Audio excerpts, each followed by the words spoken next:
All sports, all the time. There's heroes and there's legends. Heroes get remembered. Legends never die.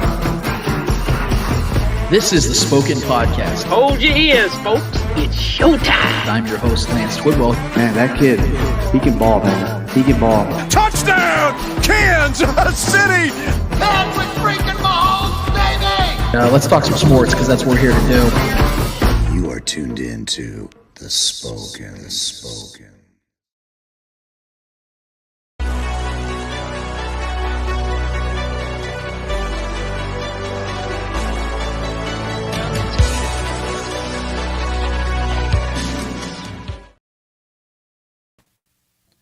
This is the Spoken Podcast. I'm your host, Lance Twidwell, here inside the Starcade Media Studios with my guys Trevor Twidwell and Eddie Ortiz. Episode 216 in full swings, full motion. We're so happy to be here with you and for you to be here with us. Whether you are live streaming, whether you are podcasting, or whether you are YouTubing, we want to thank you so much for being with us in this time as we have another jam-packed, fun-filled episode for you guys to discuss all things in the world of sports, because that's what we do here at the Spoken Podcast. It's all sports all the time, and we very much appreciate you being here with us as we're going to go down across the entire landscape, because even though this is the quote-unquote slow time of the NFL schedule, NFL season, we know it never really fully stops. The train keeps rolling, and there's plenty to talk about in the MMA world, the NBA world. I'm sure there's stuff going on in the F1 world. I think the season just started up not too long ago. There's a lot to discuss, and we're going to unpack a lot of that today, and we want to thank you again for being here with us. If you've not already hit up our YouTube channel, please go ahead and change that. Hit us up on YouTube at the Spoken Podcast. Hit subscribe. Hit the notification. And more importantly, hit us up in the chat. Let us know what you guys are thinking about in the world of sports, whatever you want to react to when it comes to what we're saying or our takes are. We want to hear from you. We would very much appreciate it, because that's what we're here to do, guys, to have a community, a discussion, understanding of where you guys are at on things whenever it comes to anything Chiefs-related, NFL-related, NBA-related, whatever you guys got for us. How the hell are you and Trevor doing, Eddie? You guys doing all right today? You guys ready to have a little bit of a party here? Yep. Good. Well, I'm glad you were doing that, because there's been a little bit of a very imbalanced conversation, a very odd vibe that I've been getting from Chiefs fans this week that I want to address directly when it comes to the NFL schedules. We saw that those officially came out this week. We saw that a few of them had leaked out over the course of the last couple of days, but we saw the official schedules being released. Now, I will say this. I have always found it a very overrated and very overvalued situation when we see the schedules released. I think people panic a little too much. Overreactions are very much a thing, and I think the NFL doesn't do us any favors. The NFL Network and ESPN, they don't do us any favors by having 2-hour coverages of the schedules being released, especially when we have reporters and people on Twitter out here posting schedules before the shows even begin. I think it's very oversaturated. I think it's a lot of overkill. But that doesn't stop people from overreacting, like Trevor just said. People are still very much talking about it, and that's why I wanted to start at the very top of the show in regards to the reaction to the overreaction, in particular when it comes to the Chiefs. What we know about the Chiefs' 2023 schedule so far. The Chiefs currently have 6 primetime games, including 3 of their first 6 weeks, 2 Thursday night games, and 3 Monday night football games. The Chiefs also have only 2 noon games, also, which, by the way, I want to address this. I briefly talked to Trevor about this before the show. I want to address something about that particular part of it with the 2 noon games. I saw a ton of people complaining about that. The Chiefs only have 2 noon games? Man, I miss having the noon games.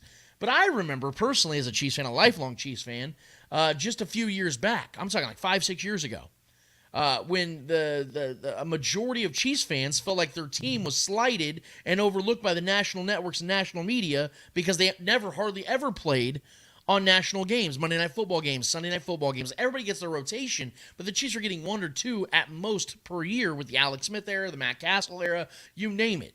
It wasn't happening. The Chiefs were very much an irrelevant team in the national landscape. Now, we're complaining because the Chiefs have only 2 noon games and 6 primetime games, and the rest of the world wants to see our team, and we're as relevant, that our team is as relevant as any team in sports.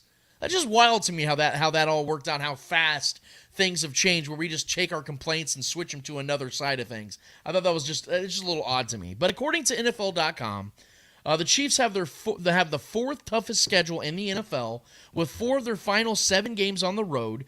2 of their final 3 home games come against the Bills and Bengals, and they are set to face 8 teams that made the postseason in 2022. But I want to be the one that brings the calm to the storm, because I think the boat is being rocked without any real waves in the water. What do I mean by that? For one, schedules are almost always impossible to predict because the most NFL teams have so many changes from one offseason to the next. So unless you have an elite quarterback with a competent or great head coach, your year-to-year will oftentimes be a roller coaster. You're never going to be sustained success unless you have those 2 things wrapped up and tidy, ready to go.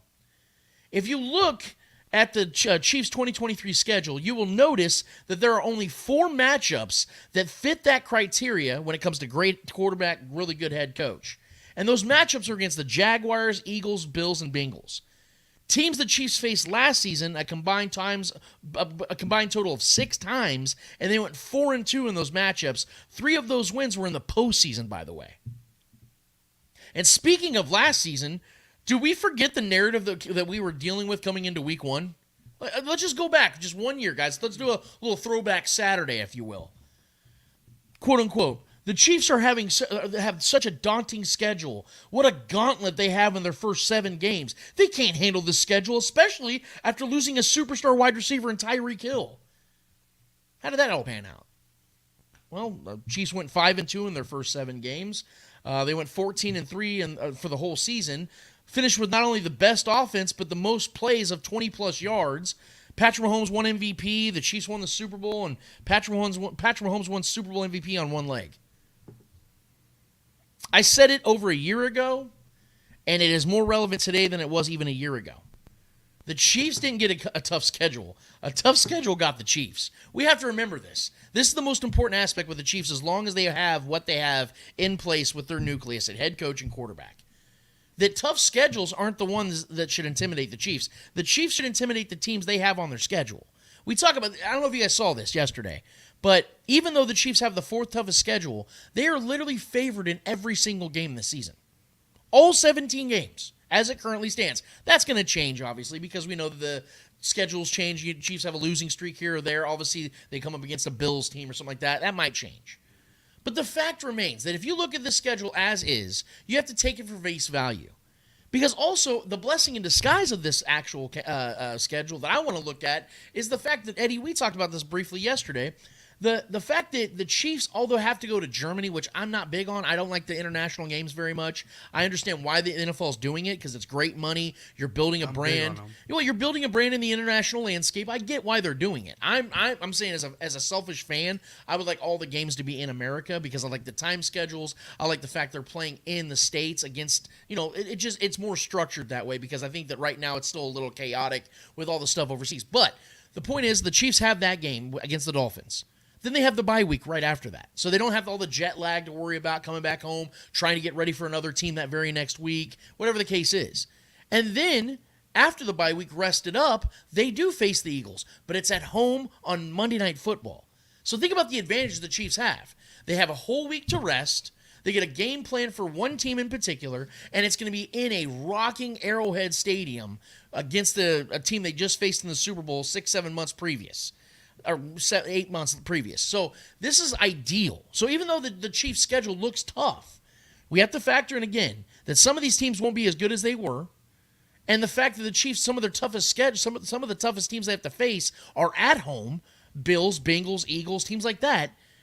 And and the Chiefs have an opportunity to rest in between. So I think overall, as it stands with this schedule being the way it is, I'm looking at this from a positive aspect, because I think, one, the Chiefs have more of an advantage of their schedule than the schedule has on them, because they've proven it time and time again. And the Chiefs haven't had an easy schedule in how long? And they have the most wins over the last 5 seasons, and have the most Super Bowl appearances and the most Super Bowl wins over the last 5 seasons. So it has not mattered. And I don't think it's going to matter again. Because exactly. Mike Tomlin said, we do not care. This roster is only getting better. Patrick Mahomes is just now getting into his prime years.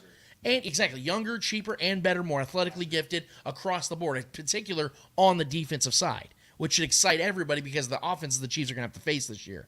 So all in all, I'm not saying it's going to be an easy slide. I'm not going to say the Chiefs are going to roll everybody. It's not going to be that way. This is the NFL. We know this is the top tier league. We have our other leagues out there, but these are the guys. These are the best of the best. So the Chiefs are going to have a task every single week, but they're the team that takes that challenge each and every week and wins far more than they don't. Again, 14-3 without Tyreek Hill, with maybe the toughest schedule in football, at least the first half of the season, to be able to do what they did on the road, no less, to be able to see what they did against this division again. I feel great about this. We're not obviously making our predictions till September. That's our rule here, clearly. But I want to get your guys' thoughts, the gauge of where you guys are at right now with the schedule. Do you feel good like I do about it? Do you guys have some questions? Are there some parts of the schedule that you're looking at going, yeah, that looks pretty tough, or you know what, they could really take advantage of that portion of the schedule? What are your thoughts? Yeah, I tend not to try to predict the future. I feel like that's a waste of energy. Like you said, like you alluded to, there's so much parity in this game, especially football. Right, especially in the NFL. One guy can go down on a team, and that injury alone changes the trajectory of that season. Or if the quarterback goes down, or if they're just simply in a rut and they can't get out. So much variance and parity in this sport. And I'm personally of the mind, when I see the schedule, I'm like, damn, all these teams got to play us. Right. It's not the other way around, me, dude. It's like, oh, we got to play the Bengals again. Oh, we got to go to Germany and play the Dolphins, Tyreek Hill revenge game. I don't think about all that stuff. I'm like, these teams got to play us. These teams got to beat the champs. These teams have to dethrone Pat. You know what I mean? Like, that's a challenge for all of them. These teams are not a challenge to us on that level. It's the other way around, and that's the mind of a champion. That's 100%. I believe the mindset in our locker room is that these teams got to come. These teams got to beat us, whether you're going to their house or whether they're coming to Arrowhead. They got to beat us. You know what I mean? And that's been a challenge for any team in the NFL over the last few seasons. So, it looks like a fun schedule. A lot of juicy matchups. The one obviously I'm looking forward to the most is the possible finally getting the Aaron Rodgers, Patrick Mahomes game, because those are my two favorite quarterbacks of all time.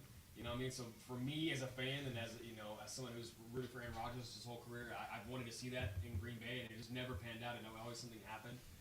So I would really hope that happens. I'm excited to see what the Jets become. So I think that would be a good game by that time that one comes around. An important game. Just like what, week 4? Yeah, week four. Yeah. So I think within the first few weeks, setting the tone of the season for the Jets, and the Chiefs setting the tone, and if they go out there and beat that team, I think it will be a good team this year in the Jets. That's a juicy one for me. That's probably the game I'm looking forward to the most, personally, just from my fan perspective. Obviously, we got the Bills. Obviously, we got the Bengals. Obviously, we got the Eagles. There's this schedule's great. I love the schedule. Fuck a noon game. We don't need the noon games, guys. Like that's such an overrated thing. I want noon games. I don't want to stay up late. No, but I mean, a lot of them are in the afternoon games too. They're not all like night games. You know what I mean? But I mean, when you're the best, when you're the pinnacle, people want to have more eyeballs on you. The NFL wants to have more spotlight games for you. They want to have more primetime games for you. That's just how it always is. Look at the dynasty of the Patriots. How many primetime games did Tom Brady have? You know, it was a ridiculous amount. So that's just how this game goes. You follow the money with this sport. It is what it is.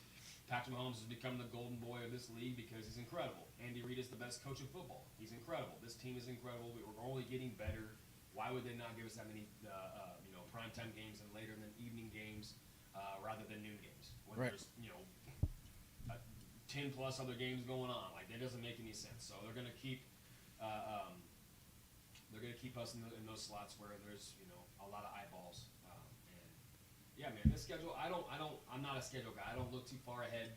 I'm a 1 week at a time. As cliche as that is, I'm a 1 week at a time guy. You never know what's going to change bi-weekly with the teams that we're facing, or what's going to change with our team. You never know. So I look at it, man. I see the teams we face, and that you cannot compare it to last season because things can change. Like you said, in an off season, so much can change, so much variance. I just look at it and I get excited, right? I get, we can beat these guys. We can go out there and beat these guys. We're going to go to Germany and stick it to Tyreek after all that shit talk. I get excited about that kind of stuff. The narratives. I don't care too much about win-loss column and who's, what team is going to be tough to face. I don't really care about that. I just look at the schedule and think these guys got to come play us. These guys got to come beat us. Well, and I want to say something to that real quick about the whole Tyreek Hill part, because I don't know if that's something you were going to expand on, Eddie, but I think that this is showing the NFL. We did talk about this as well. the NFL is showing us in that regard by moving that game to Germany, and the Chiefs having to play the Lions in Week 1 as opposed to any of these other teams that have better storylines. Well, no, I want to address that though. The NFL is showing us by doing those two things. They do not care about, like the Mike Tomlin thing, they don't care about what we think. Because you know why? They know we're going to watch. They know the casual fan is going to watch those games. What better team to send abroad than Right. the Chiefs? The Chiefs are going to play on Thursday night against a team in the Lions that they have no rivalry with. They're not in the same conference. They haven't played in Kansas City. The Lions haven't played in Kansas City since Barry Sanders was on the team practically. Like it's been like 20. No, literally it's been 20 years. So Barry wasn't on the team anymore. My point though is it was like right after the Barry Sanders era. Because I think he retired in like 99. Like the point is that it's been that long. So obviously there's no real storyline there. Now I think the NFL expects the Lions to be a good team, and obviously they're expecting the Chiefs to be the bell cow. The point I'm making though is if they really cared about what we thought when it came to like storylines and rivalries and things of that nature, it'd have been the Bengals game 1. It'd have been the Eagles game 1. It'd have been the Bills game 1. Yeah. Tyreek was talking all that shit about coming to Arrowhead. Yeah, it'd have been the Dolphins game 1 because like, let's start this hype machine. You know, it's Tyreek versus the Chiefs. They already know they're going to get 35 million viewers no matter who the Chiefs are facing in the first game or in Germany. Now, I will say this though, real quick, the Germany aspect of this. They do want to add more better product because we know for the majority of the time they've been playing international games. They've been sending like the Jaguars before they got Trevor Lawrence and Doug Peterson. They've been sending the Texans and bad teams. They want to up the brand. They want to up the quality of these games. You put the Chiefs in Germany against a Dolphins team that's probably going to win a lot of games this year or be a hopeful playoff team. That only builds intrigue, and people are going to get up here in America at 7:30, 8:30, 9:30 to watch that game. And last year was it the Broncos Bucks in? Was it the Bucks? I know it was Broncos. It was Broncos Bucks, right, in Germany? It may have been. Oh my God, who cares? Yeah. No, you're right though. Yeah. But I mean, they have to up that shit.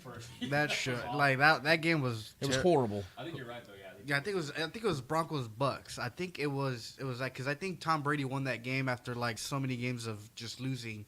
I think they were on a losing streak and they finally beat they won by like 3 or something like that. Yeah, was it like a really tight game? Yeah, was it the Bucks or who the fuck? I'm looking at it right now. Okay, but yeah, they have to up whatever that was last year. Obviously, that was a pretty bad product that the NFL put out there. Obviously, the Jaguars are playing twice out of America, which, I mean, we all know that the Jaguars have a big was it England tradition? I don't fucking know, but they go out there every time, and now they're going back to England twice this year, which is one they're playing a home and an away game, so that's gonna be interesting to see. But yeah, this schedule, I like this schedule. I like the Chiefs schedule. I like how I was telling Lance. They played the Jaguars in London. Was it? They played the Jaguars in London. Okay. Yeah. Yeah. Okay. But yeah, that was shit. It was a rough game. It was a rough game. It's terrible. But what was I saying? Oh, I talked to Lance earlier. It's like I like how we don't have like back-to-back tough games, if that makes sense. So this season, I don't see any games where we're like, fuck, we gotta play let's say the Bills this week. Fuck, next week now we gotta go to the Bengals, and then the Eagles come to town. That's 3 straight tough games. You know what I mean? Right. I don't think we have. Going abroad. Yeah, we're playing the Dolphins and the bye week. You know what I mean? So we're not playing like back-to-back like tough games, and I like that. Yeah. I mean, because we played the Lions week 1, week 2 we go to the Jacksonville. That's going to be a good game, especially how it was last year. You know, it was close. Patrick Mahomes went down, so it was a good game. Yep. And then we played the Bears. Obviously, the Bears are still trying to build that identity. We really don't know what the Bears can be this year. We saw what Justin Fields can do, but obviously he needs help. So that's not going to Yeah, it's not a super tough game, but I mean, it's going to be a very interesting game because we don't know exactly what the Bears can be. Right. Then we got the Jets, which is another tough team. So that's the one I'm looking forward to. Yeah, I think that game is what everybody's looking forward to. We're playing in New York. Aaron Rodgers finally playing Patrick Mahomes, unless he catches COVID or he wants to go to that. Something always happens. Yeah, unless he wants to go to that dark room for another 4 days. I don't know. Then we play the Vikings. I guess you can say that we do have back-to-back tough games on that one, but I mean, do we really say that the Vikings will be a seriously tough? We just don't know what the Vikings can be. You know what I mean? So yeah, I mean I like the schedule. I like how they were finishing up with like the tougher part of the schedule instead of beginning with it. Last year we did the complete opposite. We began with the tough part of the schedule and then finished off with a pretty slow, pretty weak schedule. And I like this better because we get the weak part of the schedule out first, and then we get into the tough games, and we get into that playoff football. Like the games that actually matter.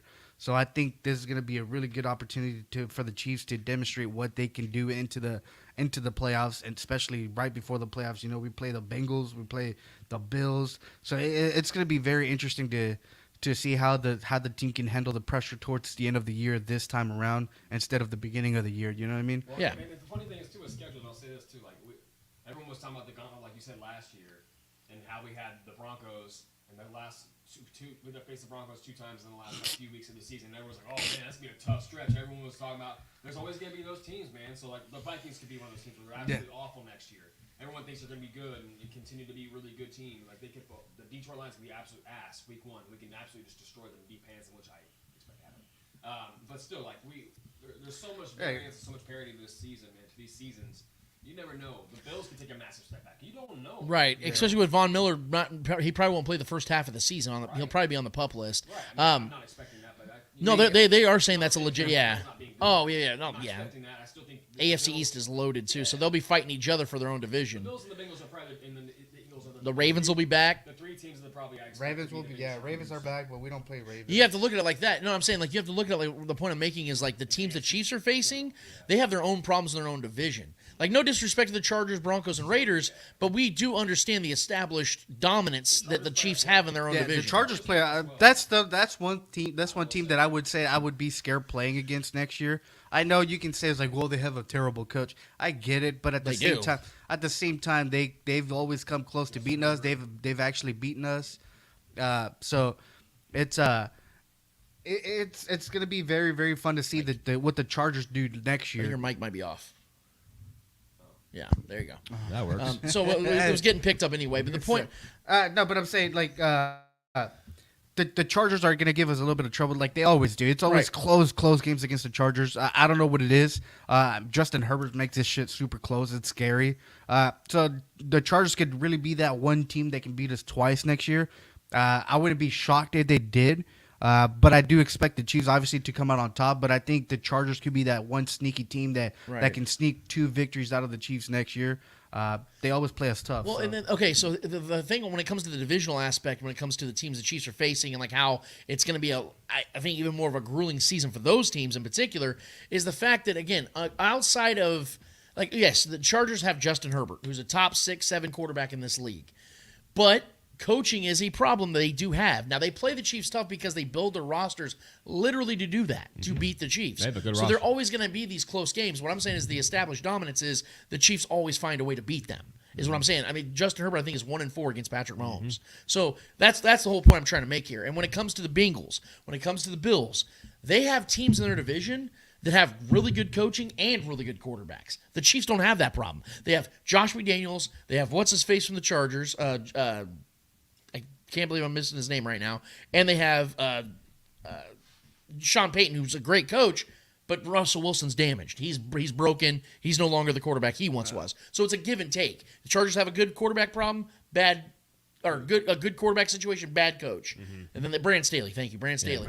And then you have Sean Payton with a bad quarterback. If they had Sean Payton with Justin Herbert, then we are talking about a legitimate issue here. But the Chiefs have that established dominance. So the Bengals have the Ravens with John Harbaugh and Lamar Jackson. You know what I'm saying? Like, that's a real problem. Who's to say if Deshaun Watson turns it around with Kevin Stefanski, then it's an even bigger problem. I do think that Brent Kenny Pickett with Mike Tomlin if he turns into something. Yeah, Brent Staley, I think, is on the hot seats even starting the season right away. I think he's going to be one of the coaches to look at, especially in the season.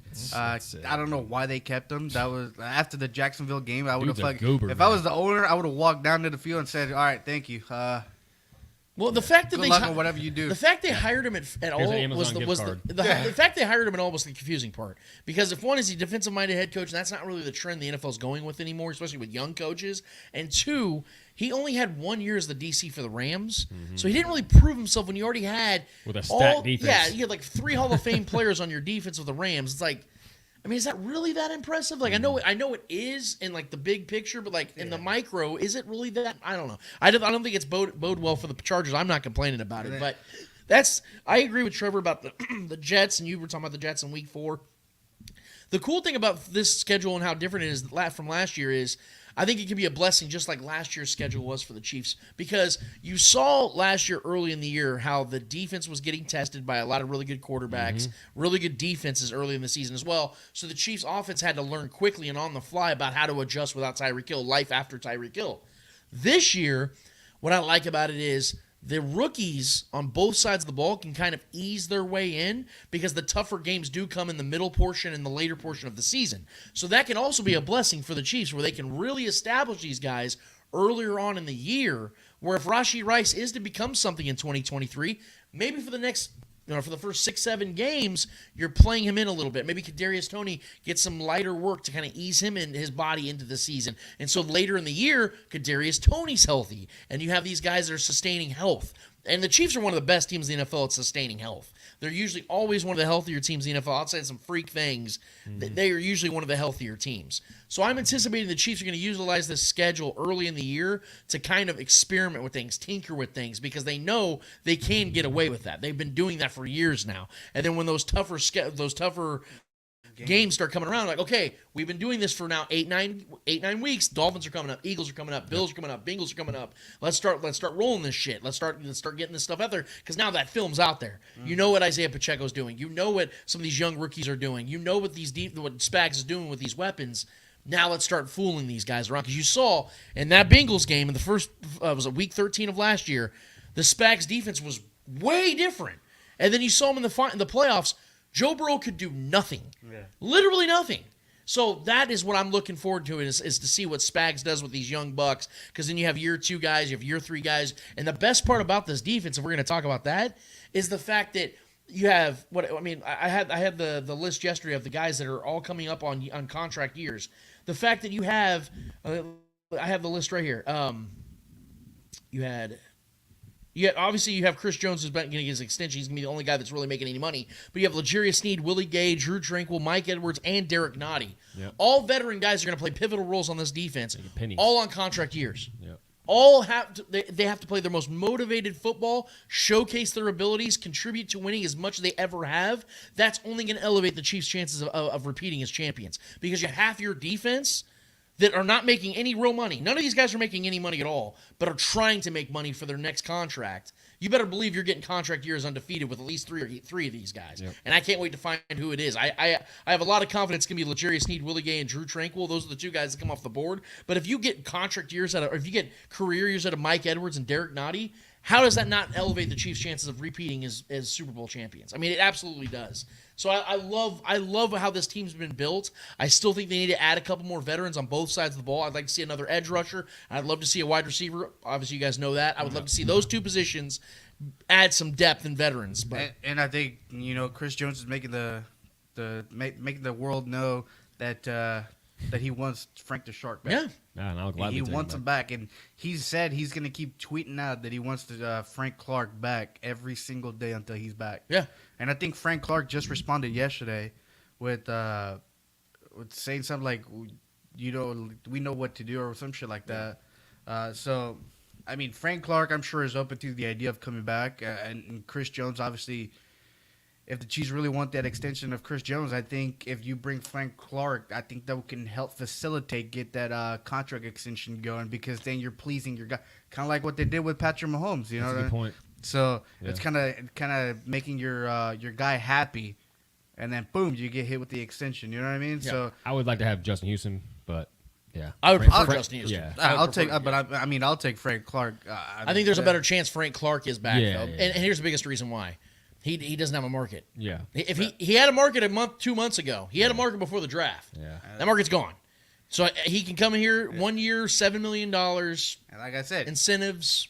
if figured the out. Chiefs really want to extend Chris Jones, by Chris Jones being that vocal about one simple guy, that don't make or break the deal, but yeah, it definitely softens. I think it helps a lot on the deal side, because then Chris Jones could be like, okay, I'll free up some money so you can sign Frank Clark, and then we can get my deal done. I will say that the Chris Jones extension will happen regardless, but I agree with the fact that it ups the chances of it getting done in a more expedited process, an expedited way, where you'd probably have to wait till, late July, early August for his contract to be that new extension. If you were to, let's say, on Wednesday of this next week, we hear that Frank Clark comes back on a 1-year deal, I would say there's a good chance that in June, Chris Jones and the Chiefs are at the table and they're talking about this extension getting it done. I do think that it would expedite the process. Is that important to the Chiefs or not? I don't really know, because I do believe, if I'm a betting man, I think it is important to them, because they still want to add some pieces. They need veterans. Yes, and I do believe they're going to add at least 2 or 3 more guys to this roster before training camp. I do believe that. I think that Justin Houston. Just wait till June 1st. I think Justin Houston thing. I think that's a done. It probably won't happen. Done. Yeah, I think that shit's done. I think Justin Houston's really hurt by the organization, the way that everything panned out when he left. Obviously, I'm sure the organization is open to talks to bring Justin Houston back, but I think him being, the guy he is, full of pride and stuff like that, I think his ego will not let him come back to Kansas City because of the way they did him. I think that door is closed from his side. I think there is no returning from him. He teased it, I guess you can say, last year before the season started, wearing that Chiefs helmet or whatnot, but at the end of the day, it's kind of like, I think he's closed that door. And we're also the team that gave him the chance to make the NFL and be in the NFL and be on a good, solid team. But I mean, at the same time, I get both sides. But I'm just saying, talent-wise, I'd rather have Justin Houston for his productivity during the regular season, because Frank Clark doesn't produce too much during the regular season. But the guy does when it comes down to the big games and big moments. And Frank has something on his side that Justin doesn't. Multiple things, in fact. He's about 5 years younger, and he's got 2 more rings. He's got jewelry. So that kind of helps things out. And he's a massive part of those rings. Right. He doesn't even it's not he just has 2 rings. He has it with the team that he might potentially come back to. And he has a Hall of Fame postseason career with the Chiefs. And he could break records if he comes back with the Chiefs this year. I'm just saying. For sure, if Frank Clark was to play 2 more years with the Chiefs, would it be crazy to you guys if he breaks Willie McGinnis's postseason sack record? It wouldn't be. No, I think he's 5 behind him. Yeah. So, he could do it. This year. And I think the Chiefs would like that as well. And here's the biggest thing. As I was talking to Marcus Dash from Chief Concerns. I said the cool thing about if you were to bring Frank Clark back is the fact that, unlike before when he was here, he would not have to be the guy on the right side or the left side.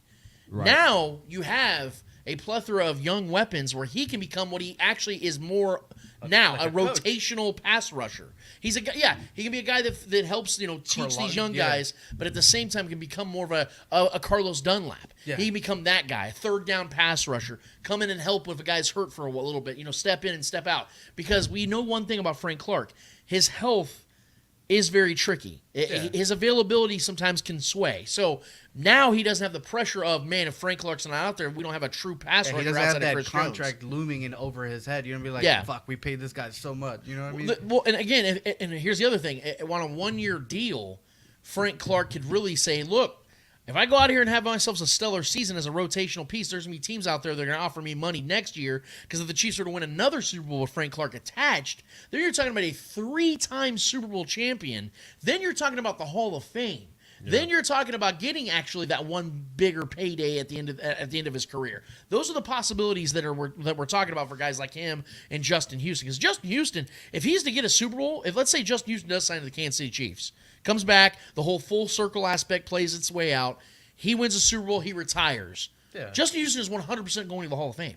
I think he's going to the Hall of Fame regardless. Yes, regardless. But if he was to get a Super Bowl championship with a team that would drafted him, that would solidify things. Kind of like Andy Reid with that first Super Bowl win. I think that solidified his Hall of Fame 100% career. And I think Justin Houston winning a ring, I think that would solidify his Hall of Fame career as well. But I do agree with you. I think he's going to go into the Hall of Fame regardless of what happens. He's going to be probably the Chiefs Ring of Honor, just like Tom Ali. So it's going to be. Speaking of another Chiefs Ring of Honor inductee that I think will eventually be there, I had myself a fun week this last week. For whatever reason, if you guys follow me on Twitter, you guys know that there's times where I can have an opinion that very much garners the attention of not just people, but people that very much have a following. And this week we heard the news, and again, this is May, so take it for what it is. Andy Reid came out and talked to the press, talked to the media, and he addressed the situation with the tackle situation, the left and right tackles. And according to Andy Reid and according to Brett Veach, the plan is to have Donovan Smith start at left tackle, and then Juwan Taylor will move back to right tackle. I put out there as soon as we had saw the news, and my tweet was, $60 million guaranteed to your right tackle. Wild. That's all I said. A few hours later, I get quote tweeted from the great Mitchell Schwartz. In case you don't know who that is the former right tackle for the Chiefs that helped the Chiefs win their first Super Bowl in 50 years. He quote tweeted me by saying, he only has to block, and he's talking about Juwan Taylor, he only has to block checks notes, Max Crosby and Joey Bosa twice a year. Why bother investing in the position? Then Mitchell Schwartz later on went to say, because I replied to him, and I'll get to my replies in a second, he said, quote, you said it's wild they're paying a right tackle $60 million guaranteed. Ramczyk got more fully guaranteed than Taylor, 43 to 40, and just as much in total guarantees, $60 million. Lane Johnson makes more per year. McClinchy got 5 less fully guaranteed and 7.5 less total. It's the right tackle market, not quote-unquote wild, end quote. Okay.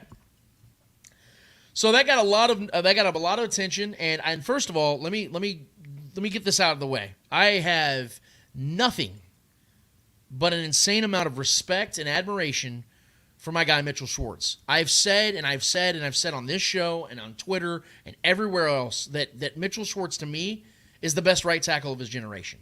There's a butt coming. He is. I think I cannot appreciate more what Mitchell Schwartz did for the Chiefs. I think he should be in the Chiefs Hall of Fame. Mm-hmm. I think this guy was the best right tackle, including Lane Johnson. Facts. I think he was the best.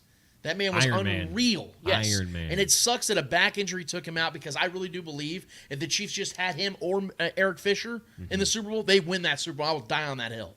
Because you could clearly tell the tackle position was just moot. They could not do anything on the outside for Patrick Mahomes in that Super Bowl against that Buccaneers front seven. Yeah. But, and this is where I'm going to come He don't know at football. this. I'm going to be honest. I didn't really appreciate Mitchell misrepresenting my stance on the left tackle, right tackle situation and how I have been consistent on it since the signing of Juwan Taylor. And I'm going to explain why. For one, the Chiefs let their starting left tackle walk in Orlando Brown Jr. Let him walk. And not just walk, he signed with a big rival. I think the only real rival of the Chiefs right now, the Bengals. Mm-hmm. And simultaneously, within the next 24 hours, if I'm not mistaken, they signed Juwan Taylor. And they didn't just sign Juwan Taylor. They signed him to a $60 million guaranteed deal. 4 years. Mm-hmm. Every local reporter, every national reporter was saying one thing. There was a common theme to the Juwan Taylor signing. He was going to play left tackle for the Chiefs. Why else would you give him that much money? Matt Verderame, one of the most connected guys, whether you like him or don't like him, doesn't matter. He is one of the most connected guys to the Chiefs organization. Literally said, and you can find the tweet, my understanding is that he will play left tackle for the Chiefs in 2023. Which would make sense, again, given the contract the Chiefs just gave him. I'm not debating, nor was I debating with Mitchell Schwartz or anybody else, how good of a right tackle Juwan Taylor was, is, or would be for the Chiefs. Or how hard his job would be if he had to line up against Max Crosby and Joey Bosa. In no way, shape, or form is his job easy at right tackle, left tackle, any tackle. It doesn't matter. Never once, you can check my Twitter feed, never once was I opposed to the signing of Juwan Taylor. Especially if what every single reporter was saying was true, that he was good enough to replace Brown Jr. at left tackle. I was obviously in the camp that wanted to keep Orlando Brown Jr. because I knew what he was at left tackle and it was good enough to help the Chiefs win the Super Bowl. Correct. But if the people that know this game better and that know the team better said, no, this guy's better, and we're going to pay him what he's worth, and we're going to show you that he's a replacement and an adequate and an upgrade replacement from Orlando Brown, then I will be open-minded to it. Am I nervous? Am I concerned about it? Yes. Obviously, that's something I'm worried about, and I still would be worried about because we don't know what Jawan Taylor is at left tackle. He's played about 15 snaps in total in his entire career at left tackle. That's not enough for me to buy in. You can put words in my mouth, but up until last week, the assumption was, again, we knew what left tackle was going to be for the Chiefs, and now we really don't. And as far as what Mitchell Schwartz was saying about Ramczyk and Lane Johnson, those are the two best right tackles in the entire league. Yeah, it's the top of the top. So I think we'd agree that they're the exception to the rule, not the norm. You're not paying guys that level, even with the market being what it is. And I don't think anyone's had Jawan Taylor up there with those guys anyways. And Jawan Taylor might be a top 5 right tackle in the league. He might be. But you know what Ramczyk and Lane Johnson are? 1 and 2. Okay? So those guys are making that money for a justifiable reason. McClinchy, he brings up McClinchy. The Broncos paid. The Broncos played McClinchy not because he's great. They paid him out of desperation because that's all. They didn't have draft assets. They didn't have draft capital. They had to go and overspend on a middle-tier right tackle, which Mike McClinchy very much is. He's not a great right tackle. That's why the Niners literally let him walk.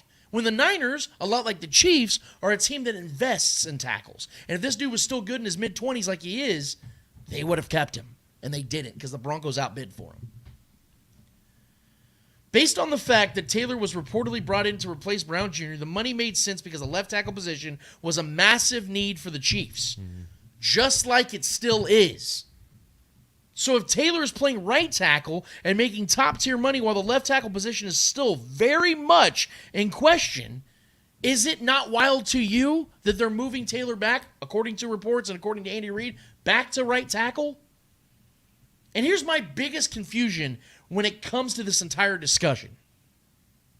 Because I guess I'm the only one that remembers the last 2 months and how literally everyone was saying that the Chiefs paid Jawan Taylor to be the left tackle, and I needed to get over my concerns. I remember I was getting crushed for it. Lance, you gotta trust in Veach, man. You gotta know they know this better than you do. Okay. Then let me see it. I'm a guy that wants to see it. Which one is it? But now, 2 months later, everyone is telling me that I need to accept the fact he's going to play right tackle because he's not the left tackle.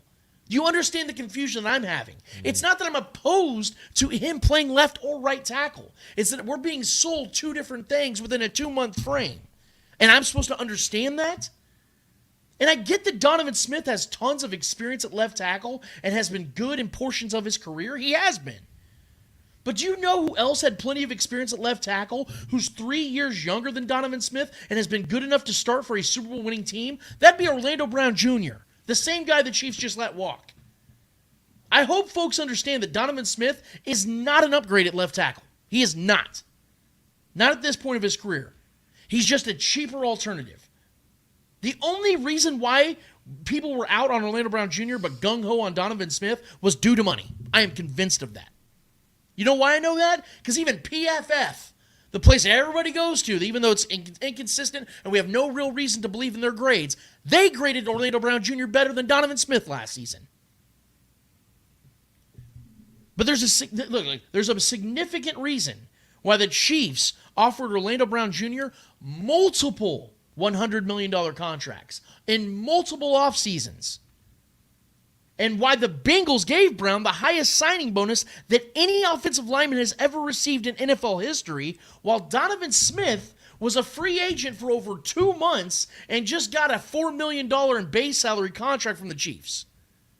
The expectations for both players are different, and that is why I'm still very much concerned, and I feel I have that right to be.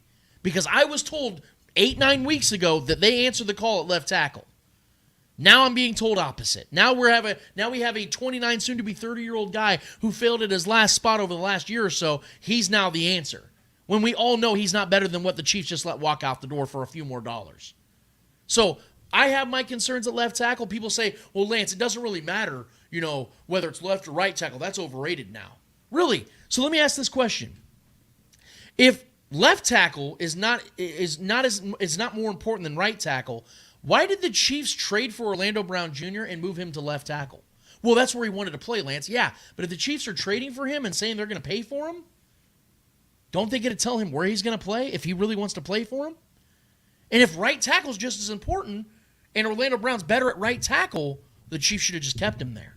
No, they moved him to left tackle because they understand the relevance and concern of protecting Patrick Mahomes' blind side. Well, the money tells you which one's more valuable typically. That's why what makes this situation with the Chiefs overpaying for a right tackle and then getting who a lot of people call washed at left tackle and Donovan Smith. It is a confusing thing, and I do side with you because the goalpost was moved when you were saying when you were making your first claim about the not wanting to accept that he was being put that Juwan Taylor was going to be the left tackle. Now that he's confirmed not to be the left tackle, he's going to be the right tackle. Now he's an overpaid right tackle. The goalpost moved with your narrative because not with your narrative that you're moving the goalpost, but the backlash on the things you're saying. People are flip flopping just to dig into their bias. But you've been steady with where you've been at now, and it's true. I think he is. I mean, Juwan Taylor can go out there and be an absolute Pro Bowler this season, and obviously we would reap the benefit of that, and that would be great. Yeah. And Donovan Smith can go out there and have a really good, kind of comeback season for him because he's had 2 consistent pretty bad seasons and he's had a couple injuries here and there, and he was part of a terrible unit. Granted, I'll say the offensive line was awful last year for him as a unit. They were horrible. They were banged up, and they were just one of the worst, if not the worst, offensive line of football. And they had a statue at quarterback. So that could have been, the numbers could have been skewed not in his favor, obviously, with that as well. But left tackle is 100% the more valuable position than compared to right tackle. Everyone knows this. We're trying to fit. We're trying to, like I said, move the goalpost to make us feel better about the insecurities, if we're being honest, with this offensive line because we did lose a legitimately Pro Bowl caliber starting left tackle in Orlando. And it sucks that he's gone. I was ready to say that he was going to be our guy and extend him. And the Chiefs felt that way for a couple seasons in a row. We were, like you said, trying to pay him hundreds of millions of dollars to keep him here, and it fell through. And for whatever reasons, who knows what the exact reasons are why they couldn't get that figured out. They obviously didn't want to pay a left tackle, and now we're paying primo money for a right tackle. And I think Juwan Taylor is an elite athlete. I do believe that. You watch his tape, the dude's an elite athlete at that position, for sure. And I was ready to say he could be the left tackle because I would prefer that. I would prefer to have that athlete at that left tackle position, see what he can do, see what he can become, maybe evolve into a top-tier elite athlete left tackle for Pat. And I figured they were going to try to do that and then figure out the right tackle because right tackle is a little easier to figure out, opposite the blind side of Patrick Mahomes. And right-handed quarterbacks, the blind side is your left side. Yeah, who's the Chiefs' right tackle in the Super Bowl this year? That's what I'm saying. Below-average Andrew Wiley, who gave up the most pressures in the NFL. Everybody loved to use that against Orlando Brown. Yeah. No, man. What about Andrew Wiley, who just got $25 million contract from the Commanders? And below-average right tackle. And people can also use that argument in their favor, too, for the Juwan Taylor move. Because we won a Super Bowl with lackluster talent at right tackle. Now we have a possibly top tier right tackle. So that can work in our favor as well. But yeah, now we have a glaring need in my mind right now at left tackle, which is even more important. We let Orlando Brown Jr. walk, who was, like him or hate him. Stop making sense, Trev. He was, and I was very skeptical for a long time on him, but I was sold on him last year. He did great in the postseason. He didn't allow a single sack in the Super Bowl against the best defensive line in football, and it's tough to see a guy like that walk. You know what I mean? So, yeah, man, this is the most glaring issue, I think, for this offseason for the Chiefs so far. We did draft a tackle. We'll see what he becomes. We will see what Niang can possibly become. I think there's going to be a lot of moving pieces as this season goes on, and I hate that, honestly. I hate that because I feel like there's going to be a lot of rotational outside of our internal guys. Obviously, sure, those guys are safe. Yes. Obviously, our center and our guards are safe. They're locked into who they are. They're some of the best in the league. Yeah. But the tackle situation, I think there's going to be some experimenting going on this season. I think that's going to be a thing. Yeah, it is an insecurity for me right now. If there's anything I'm insecure about right now, it's the tackle position. I do think we are set at our right tackle position. I think that's his natural position. I think Taylor is going to be a dog 100%. Right.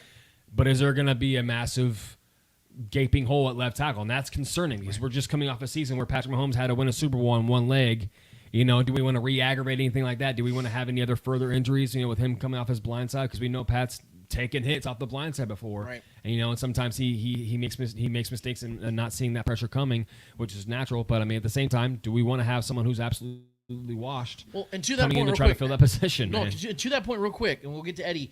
The fact is that everybody was so focused on pressures from Orlando Brown at left tackle. I get that. That's you obviously don't want to be giving up pressures. But to the defense and to the chagrin of Donovan Smith's last season, which we only go off what you've been doing for us lately. Yeah, let's compare it. He gave up almost twice as many pressures Right. last season. Right. Okay, or not twice as many, but I mean like a lot, substantially more. yeah. I'll get the numbers in a second. I did post them, but he gave up more pressures last season in an offense that Tom Brady gets the ball out quicker than anybody. Right. And he was still giving up more pressures and gave up more sacks, he had more penalties than Orlando Brown. And an offense that we know, Patrick's been getting the ball out quicker this last year, obviously, because he didn't have Tyreek Hill anymore. But he likes to circle around the pocket, create things. Like we talked about that Jaguars play. Everybody crushed Orlando Brown for Arden Key hitting Patrick Mahomes that way. That was on the other side of the offensive line, and it was 4 seconds into the play. Well, yeah, Pat kind of put that on himself. Yeah, you can't. Not even Trent Williams makes that play. Right. Like the greatest of great left tackles don't make that play. And one more thing, and I'm gonna move to Eddie. One more thing that I want to say about this Donovan Smith thing. Our guy Shaggy Shane, who I love very much and I respect his opinion more than anybody. He's the most knowledgeable Chiefs fan I've ever known. But he had a take this week about Donovan Smith, and he tried to draw parallels because Shane is an absolute historian when it comes to the Chiefs, and he tried to draw parallels between bringing in Donovan Smith to bringing in Willie Roaf. The problem with that is Willie Roaf was a 5-time All-Pro before he came to Kansas City from New Orleans. Donovan Smith has never been an All-Pro player. He's had some really good years. He's had some really good years. Yeah. He's a good player. I do not want to make it sound like Donovan Smith sucks. Yeah. But at this point, I'm banking on Donovan Smith being more of a, like in my eyes, an ideal world. Donovan Smith is not starting for this offensive line. I don't think he's the right guy for the left tackle position. Which is why I think there's going to be some experimenting going on. Yes, I would rather, again, I know this sounds hypocritical because money. I wasn't comfortable with Juwan Taylor playing left tackle based upon his experience. Yeah. But given the fact that we know the Chiefs are careful with their money and who they pay, I have to believe that Juwan Taylor has to be the long-term answer at left tackle for this team based upon the money they just gave him. And that is scary, but I would rather trust Trevor, you just said, a freak athlete who just made $60 million guaranteed to play the more important position than putting out a guy who's probably on his last leg, who's making less money, whatever. I'd rather have that guy blocking Patrick Mahomes' blindside than the like older you guy. said, like you were telling Mitchell Schwartz, like that's what we all accepted. We all accepted that was going to be the reality moving forward. And then on the Donovan Smith moves happens, we're like, wait, I feel like we've all been like duped. Yeah, So it's a strange situation, and when you have the best quarterback in football, you want to give him the best possible opportunities to be protected and extend his career, not have any, not sustain any other injuries and protect him at all costs. And this just feels like a very low investment, low reward kind of move here. Obviously, Donovan Smith's not making any money. This is a very $4 million. Yeah, up to 9 in incentives. It's basically nothing. So that's not much. So I truly believe that Donovan Smith will probably be the week one starter at that position. But I think he's going to be on a short leash, and I hate that that's the fact. I want that position solidified, and I think it should have been. But we don't know what happened. I don't know the OBJ situation. I don't know what all happened, why that fell through for so many off seasons. And he wanted more guaranteed. He wanted more guaranteed, and I get it, man, for he sure. Got 18. Was it 18 total? Yeah, but the signing bonus is insane. It's the biggest of all time. Yeah. So and that's coming from me. I'm not even the biggest OBJ fan, really. I feel he lacks athleticism. I really do. But at the same time, maybe you're right. Maybe moving forward, Juwan is the guy that he can be like that swing tackle guy and maybe become our long-term left tackle. Which let me get this straight. I love Juwan Taylor. Yeah, I love guys like him. He's a very aggressive and incredible athlete, very quick with his feet. He has the offensive line is better with him. Yeah, he has those typewriter This feet. offensive line is significantly better with Juwan Taylor. Right. So I think he's the much better, superior athlete than Orlando Brown was. You're making it seem.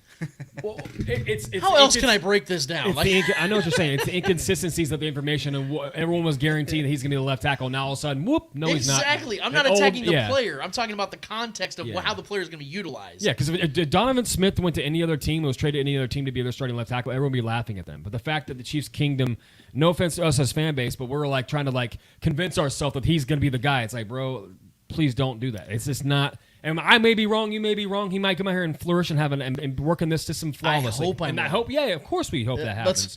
But looking at it from on paper, this is not a good move. This is not a smart move. I think you want to have the best athlete at that position. It's the most important position outside of quarterback on the offense. Yeah. Especially when you have the best quarterback in football who can make other receivers and evolve guys, make those guys better. We saw that just last season. Yeah. But you need to protect him at all costs and allow him to be upright to make plays to those receivers. If Donovan Smith comes in and plays well at left tackle and Juwan Taylor's at right tackle, this is the best offensive line in football. Right. But I don't know if I have faith that Donovan Smith's going to come in here and be a great left tackle for the Chiefs. But that's the saying. He's been an average player for the last few seasons. Right. He's been an average player. I mean, he's had some good moments, and I would say probably the last couple of seasons he's been very average. We don't need average at left tackle. We need great. Yeah, because everybody was bitching. Everybody was bitching about what they just had at left tackle, which was better than Donovan Smith. Orlando Brown Jr. was a second tier. But he was better than Donovan Smith. Without question, Eddie. He absolutely without question. Look at the contracts alone. Yeah, tell the Bengals he was average. Yeah, exactly. Yeah, will do. Bengals, he's average. Time's yours, Eddie. You tell us what your thoughts are on this, man. I mean, I really don't care. I'll pay whatever money I can pay to whoever's protecting Patrick Mahomes, regardless if it's left tackle, right tackle, left guard, right guard, center, tight end, running back, whoever the fuck it is. I'm paying regardless of whatever amount of money it takes to protect Patrick Mahomes. So you I kept get OBJ here? Would I've kept OBJ here? Yeah, but I think OBJ didn't want to be here. Simple as that. I just don't think that he wanted to stay here. I'm sure the Chiefs would have offered this same amount. They've offered way more money to Orlando Brown than the Bengals did last season. Not real money. Not real, but it was. I guess it was similar, almost similar in a way, but just one extra year, which was like that ghost year that he didn't like or whatever. The first contract the Chiefs offered Orlando Brown, they only guaranteed the first 2 years. That's a joke. Like, that's funny money. Especially no left tackle gets only 2 years guaranteed money. Orlando does. And that was the confusing thing, is they traded what they traded to get him, only to not take him seriously and contract us. Now, he did not do himself favors with not have the agent, but this offseason he did, and he just had a great performance in the postseason, helped them win another Super Bowl. None of this would be a big deal if we had a legitimate replacement for Orlando Brown Jr., an absolute solid backup move. And my thing is, I think Juwan Taylor could be that guy that, like you said, he could be that left tackle. I do think that Donovan Smith is here more of a I guess rotational player in a sense. We're not really offering that much kind of money. It all depends on how spring training goes, preseason. Kind of see how he is, game fit ready or whatnot.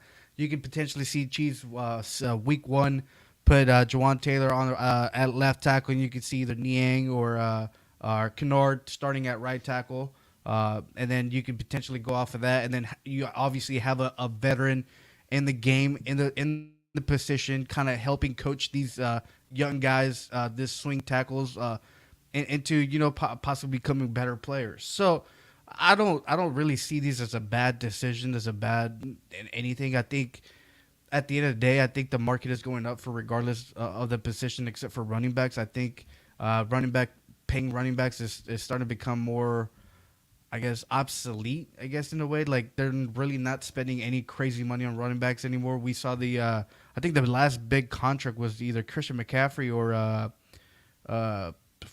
Cowboys, Ezekiel Elliott. I think those were the last big running back contracts, and then obviously they backfired.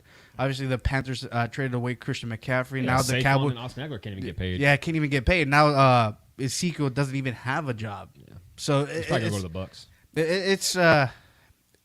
It's crazy. I think the market has gone up in a sense. I do think that obviously it's a little bit of money that, not a little bit, it's a little bit of crazy money that what we paid Juwan Taylor to be the right tackle. But I think at the end of the day, I think that's what the market kind of is at, in a way that I think the Broncos, by paying McClitchy what they paid, and obviously these other players getting paid what they're getting paid at the right tackle position, I think they elevated the right tackle money in a sense that we're gonna start seeing that in the year in next season. We're gonna see more right tackles getting that much money in contract terms, and I do think that has to be in part of kind of like what Mitchell Schwartz said, is like all these guys are making this much money. I think that's what happened and elevated the money that are being paid for these right tackles. Do I like it? Probably not. But at the end of the day, I think that's what the market is. And I do think that Juwan Taylor could potentially be still that left tackle. And like I said, either Kennard or Lucas Niang could be our starting right tackles. Both of them or just one of them. And then you can have, like I said, Donovan Smith being that kind of like that veteran voice of the offensive line and kind of help these guys become better players. So. Well, and let me say, I'm gonna use this analogy, okay? Because the entire stance on this is, and we'll move on to the Eddie Hour in just a minute. My entire stance on it is, it's the context of who you're paying at what position. So, like, no team is created equally in how their rosters are built, especially on offensive line. So you look at the Saints and the way they've constructed their offensive line. It makes sense to pay Ryan Ramczyk because the other tackle position is also taken care of. So you want to make sure you're paying the guys that play a more important position. Same with Lane Johnson. They have Mailata on the other side. They're taking care of both tackles. The Chiefs aren't. So I look at it like this. Say a construction a guy that owns construction, right? A construction company. He has two trucks. One truck is used for hauling all the heavy shit, all the main responsibility shit, making sure the job is getting done, all the stuff that his company relies on. Like, if he doesn't have that truck, his shit's fucked, right? And then he has his other truck that's more for, like, the luxury stuff, making sure the odds and ends, errands and stuff are getting done. It's insanely valuable, but it's not carrying the load the other one does. But let's say that he's in the market for both, right? He doesn't have either truck, but he needs those for specific reasons. But that heavy truck is obviously worth this insane amount of money, but he understands the value of that, so he has to pay for that. And he's telling his workers, hey, this is going to be that truck. You guys are going to use this truck for that particular reason, and I'm going to go and get the other truck probably in a value scrap, go and buy a used one or something like that and make sure that's solidified. Then 2 months later, he's telling them, no, actually, I'm going to take that truck, the heavy-duty truck, and I'm going to use that for the errands. Is that not going to confuse people? And then say, oh, and the errand truck that I bought, the used one, that's going to start doing the heavy-duty shit. And it's going to be a much cheaper price, even though this one now is the expensive one doing the much lighter work. It's not going to be doing all the heavy-duty, heavy lifting shit, protecting our company. I'm going to have that over there. I'm going to spend all that money over there for errands. But this one, the used truck that I got for, $1,000, that's going to do all the heavy stuff. Is that not going to worry you if you're working for that company? It might work. It might pan out. But you paid all that money for a particular purpose and plan to get that the biggest responsibility. That's why Orlando Brown was asking for that money. He would have never got that money at right tackle, Eddie. Yeah. That's why he wanted out of the Ravens. He wanted to get the bank. He knew a team like the Chiefs just lost Eric Fisher and Mitchell Schwartz, yet he played left tackle because he knew what? That's where the money really is. Same with Juwan Taylor. You don't think he knew that the Chiefs needed him at left tackle initially? They might still. But that's the point, is that position holds that responsibility. It isn't that right tackle isn't an important position, a valuable position. It 100% is. But the three most important positions on an entire NFL roster, quarterback, edge rush, and left tackle. Ask any expert of any person that builds any roster. They'll tell you that time and time again. It is never right tackle in the top three. Well, yeah, and I think I would pose a question to the fan base here, or anybody has a problem with your take and what Mitchell Schwartz was saying to you. What would you rather have? Would you rather the Chiefs gave the Orlando Brown the contract that he got from the Bengals and kept Andrew Wiley, or flip it and overpay for a right tackle and try to figure out left tackle moving forward? Because that's what they've pretty much done. One scenario we just won a Super Bowl with. The other scenario is a whole lot of question marks. Which one would you rather go with? Right. I'm going with the former. It's pretty simple for me. So, I mean, listen, and this could absolutely work out, and I really hope it does. But on paper, via skepticism heading into a new season with a lot of new pieces and missing parts on offense and moving parts and unknowns at wide receiver still, there's a lot of question marks, man. And protecting Pat is the most important thing. And there's a lot of question marks at protecting him. And, that leaves an insecurity for those who are skeptical and have questions about it, not just blindly bought into every single move. And obviously, we should trust Veach. Obviously, we should trust Andy Reid, a guy who is very familiar with offensive line and knows how to get the best out of his offensive lines. But at the same time, we have the golden boy of the NFL here, and we need to do whatever we can to protect him. And this doesn't feel like the better move than it was to pay OBJ over a little more than we thought he's worth to keep him here and figure out right tackle, whether it's Wiley or someone else, rather than overpaying for a right tackle and then figuring out left tackle, which is his blind side. It just seems a little backwards to me personally. I agree. Yeah. I think Patrick Mahomes doesn't help this situation at all. I think this makes it harder for Veach as to what position really matters the most.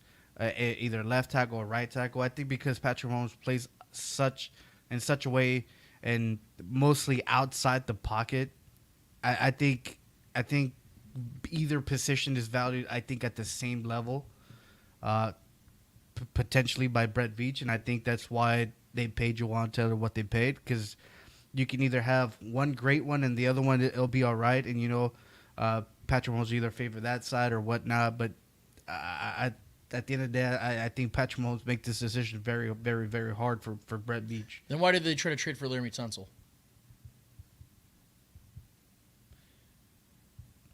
Obviously, we're trying to get a left tackle, but They obviously, if they were going to give up multiple draft picks and then pay him with the money he just got, why did it take so long to get Donovan Smith? We could have got him immediately. No one wanted him. He was just sitting out there for months. Right. This, like I said, this narrative about both tackles are equal in Kansas City because of Patrick Mahomes, I don't believe that at all.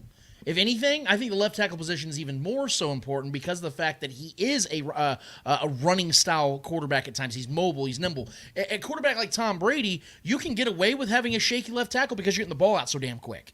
When you have a quarterback that's sitting there and creating and doing things, you got to make sure that left side. Why do you think, Eddie, that in 2019, when Eric Fisher was out, the Chiefs' offense was struggling? Why do you think that was? And then he came back and they didn't lose another game. Yeah. Why do you think that in 2020, when Mitchell Schwartz was out since week 5, the Chiefs didn't lose a single game?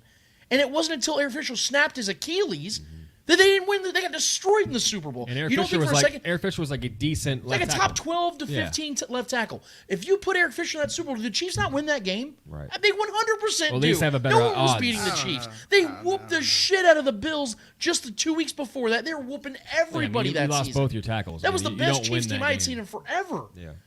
They were and they did not have the right tackle for over half the season. Mitchell Schwartz, it wasn't just a right tackle. It was the best right tackle. And they were still rolling. Yep. They had guys just rotating at that position. But you had Eric Fisher. Eric Fisher was there, and you guys kept winning. Yeah, I'm not going to be the guy that downplays the importance of left tackle here. I'm not going to do that just because we have an uncertainty at left tackle now on the Chiefs. Like, it's still very much a glaring need and a glaring concern, regardless of however you want to look at it. Well, I'm not putting my whole trust into Donovan Smith. When you ask my boss at my job is a gigantic Bucs fan, he's like, bro, this is a laughable move. He's fucking washed. And I know Bucs fans that are saying that to me. It's like, bro, like, I don't feel good about that. Like, they may be wrong. He may come here and he might be in the best shape of his life, quote unquote, and come in here and flourish and have a new scenery on a championship caliber team, protecting the best quarterback football. That could add more juice to a player, 100%. And I hope that happens. But at the same time, you go back and look at the last couple seasons of Donovan Smith, and it's not impressive. It's not, especially when you want to come and be the starting left tackle for a Super Bowl team. It's just not. This is a concern, and I think everyone has a right to be concerned. And if you're not, you're blindly trusting that this works out. And I hope it does, and it very well could. And you could end up being right and looking right on hindsight. But right now, I think this is definitely a cause for concern for this offensive line. I'll let Brett Veach do his thing. Am I concerned? Not really. I think this team is good enough to work with whatever there is. If that's what Brett Veach thinks that it's the best decision, I think I'm gonna trust him. He's got us 2 Super Bowls. He's taken us to 3. So I think I'm gonna trust what this man has put on the field. I may like it, I may not, but I'm gonna put all my trust in it. He's obviously showed me that I can trust him, so I'm not concerned. I'm just, I guess you can say, intrigued at how this is all going to work out. Yeah. Well, and the one Super Bowl you said he took us to 3 Super Bowls and we won 2 of them, but the one we did lose was when we had replacement level left tackle play, and that's what we have right now. Yeah, the 2 Super Bowls they did win. That's kind of the point. It's just they had their starting left tackle. Donovan Smith is a replacement level guy right now. Right. He's not a legitimate starting left tackle. We lost almost the whole offensive line. We lost our 2 tackles. Right, but Eddie, the guard, center, both guard positions, center position and right tackle, were a rotating door that entire year. Yep. The only one that wasn't was left tackle. And they were 14-1 with Patrick Mahomes that regular season. And then they rolled through the playoffs until they got to the Super Bowl. And then the fourth quarter of the AFC Championship, Eric Fisher snaps his Achilles, and their offense could not have been more lost in the Super Bowl. And they had 2 weeks to prepare. I think you guys are way too concerned about this. Eddie, how can you not be concerned when you have literally people that watched Donovan Smith over the last 3 or 4 years? I think that's the rational stance. Yeah, like you can't sit here and just look. First of all, you know as well as I do. We trust Brett Veach. 100%. But in any relationship, you can trust somebody, but you can still disagree with some of the things or have concerns at least. Now, you not disagree, but have concerns about some of the decisions they're making. I trust you both, but there are things you both can do that I'm like, I don't know, man. Like, I don't know if I would do that. You know what I mean? Like, it isn't that I think I know better, because I clearly don't. But if we're fans that are invested in this team and we care about every single decision they make, we are naturally going to have opinions on it. Well, it's not like they're human beings. It's not like they can't make a wrong move. Right, because Brett Veach has made wrong moves. Sure. His first ever draft pick was one of the worst in franchise history. Yeah, it was bad. Let's be real. Like, he makes mistakes. He's in the XFL now. Again, to clarify, you guys can clip this video. I want this to work. Yeah. I would love for Donovan Smith to come in here and play like Willie Rose. That'd be fucking amazing. Why wouldn't you want it to work? You know what I mean? Like, I'm not opposed to the move. Again, I want the context, and I want it to make sense to me, because right now it really doesn't. Yeah, Lance wants the Chiefs to suck on purpose. Yeah, if Donovan Smith was in here to be a rotational, like you said, if he was here to be depth, I'd be like, oh God, this was a great move. But what I'm being told, because remember, you saw my when I first heard the news, I said it.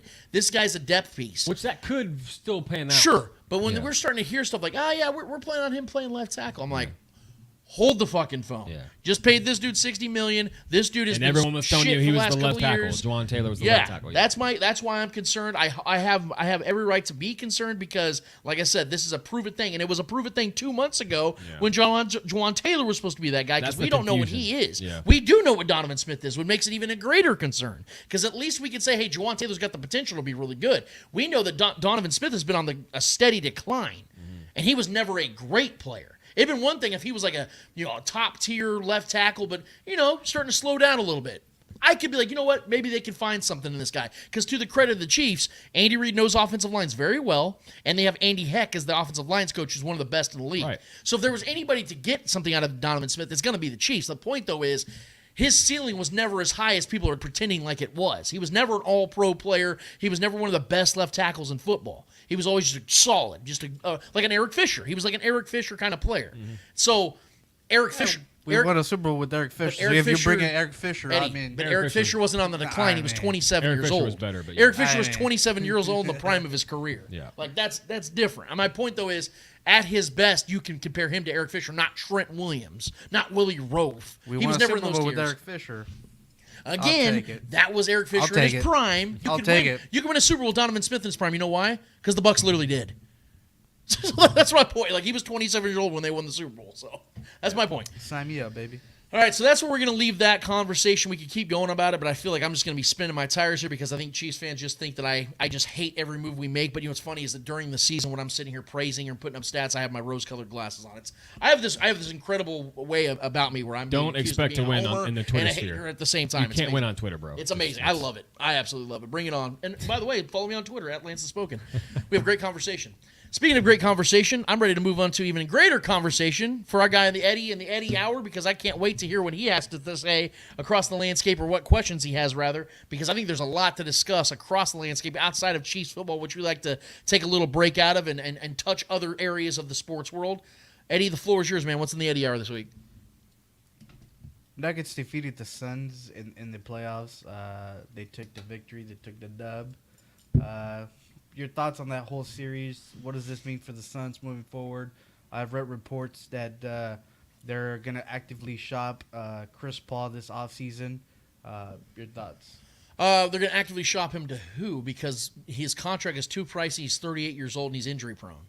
I mean, good luck getting him out of that. I don't see how they're going to move Chris Paul. I think he's going to be a Sun next year, but that's for a discussion later on. This series went exactly as I predicted. I said Nuggets in 6. I said the Suns have even more star power than the Nuggets do, and that's crazy saying that Jokic, one of the 3 best players in the entire world, it's a great roster. Don't have the advantage at superstar power. Like Book and KD were unreal in this postseason. But this proved 2 things. Devin Booker was pretty bad last 2 games, though. That's true, but I mean, for the first 11 games of the postseason, he was fantastic. He's incredible in the postseason. I mean, my God, he was shooting like 67% for like a 4-game stretch. Yeah. 2 things this series proved to me on both sides of the Suns for the Suns. One, they sold their soul for KD by giving up all the depth that made them great over the last 2 or 3 years as a franchise, and it bit them in the ass. And 2, it proved yet again why KD has never been the best player in the world and will never be better than LeBron James in any regard because of the fact he cannot elevate a team that needs him to do so. The only time KD has ever won anything meaningful is when he had 3 Hall of Famers in their primes and an all-time great head coach in Steve Kerr, and they also capitalized on a lot of injuries to their opposition both in the Western Conference and in the finals against the Eastern Conference opponents that LeBron James carried there. These are the facts. KD is one of the greatest players who have ever lived, but he has never been that guy. It's been proven time and time again. The Thunder and yesteryear, Eddie, you know this, dude. He had Russell Westbrook, James Harden, Serge Ibaka, awesome rosters. Nick Collison. And he never, and Nick Collison was a good rotational guy. Yeah, he was. Could never elevate them. The one time they got to the finals, LeBron destroyed them. Yep. Had to leave. Goes and rolls off the 2 easiest championships we've ever seen in the history of the NBA. They still count. I'll be consistent here. They still counted. For sure. But he walked into a 73-win team. It was Steph's team always. That's why he ultimately left, because he never felt like he was the guy. He wanted to prove that in Brooklyn.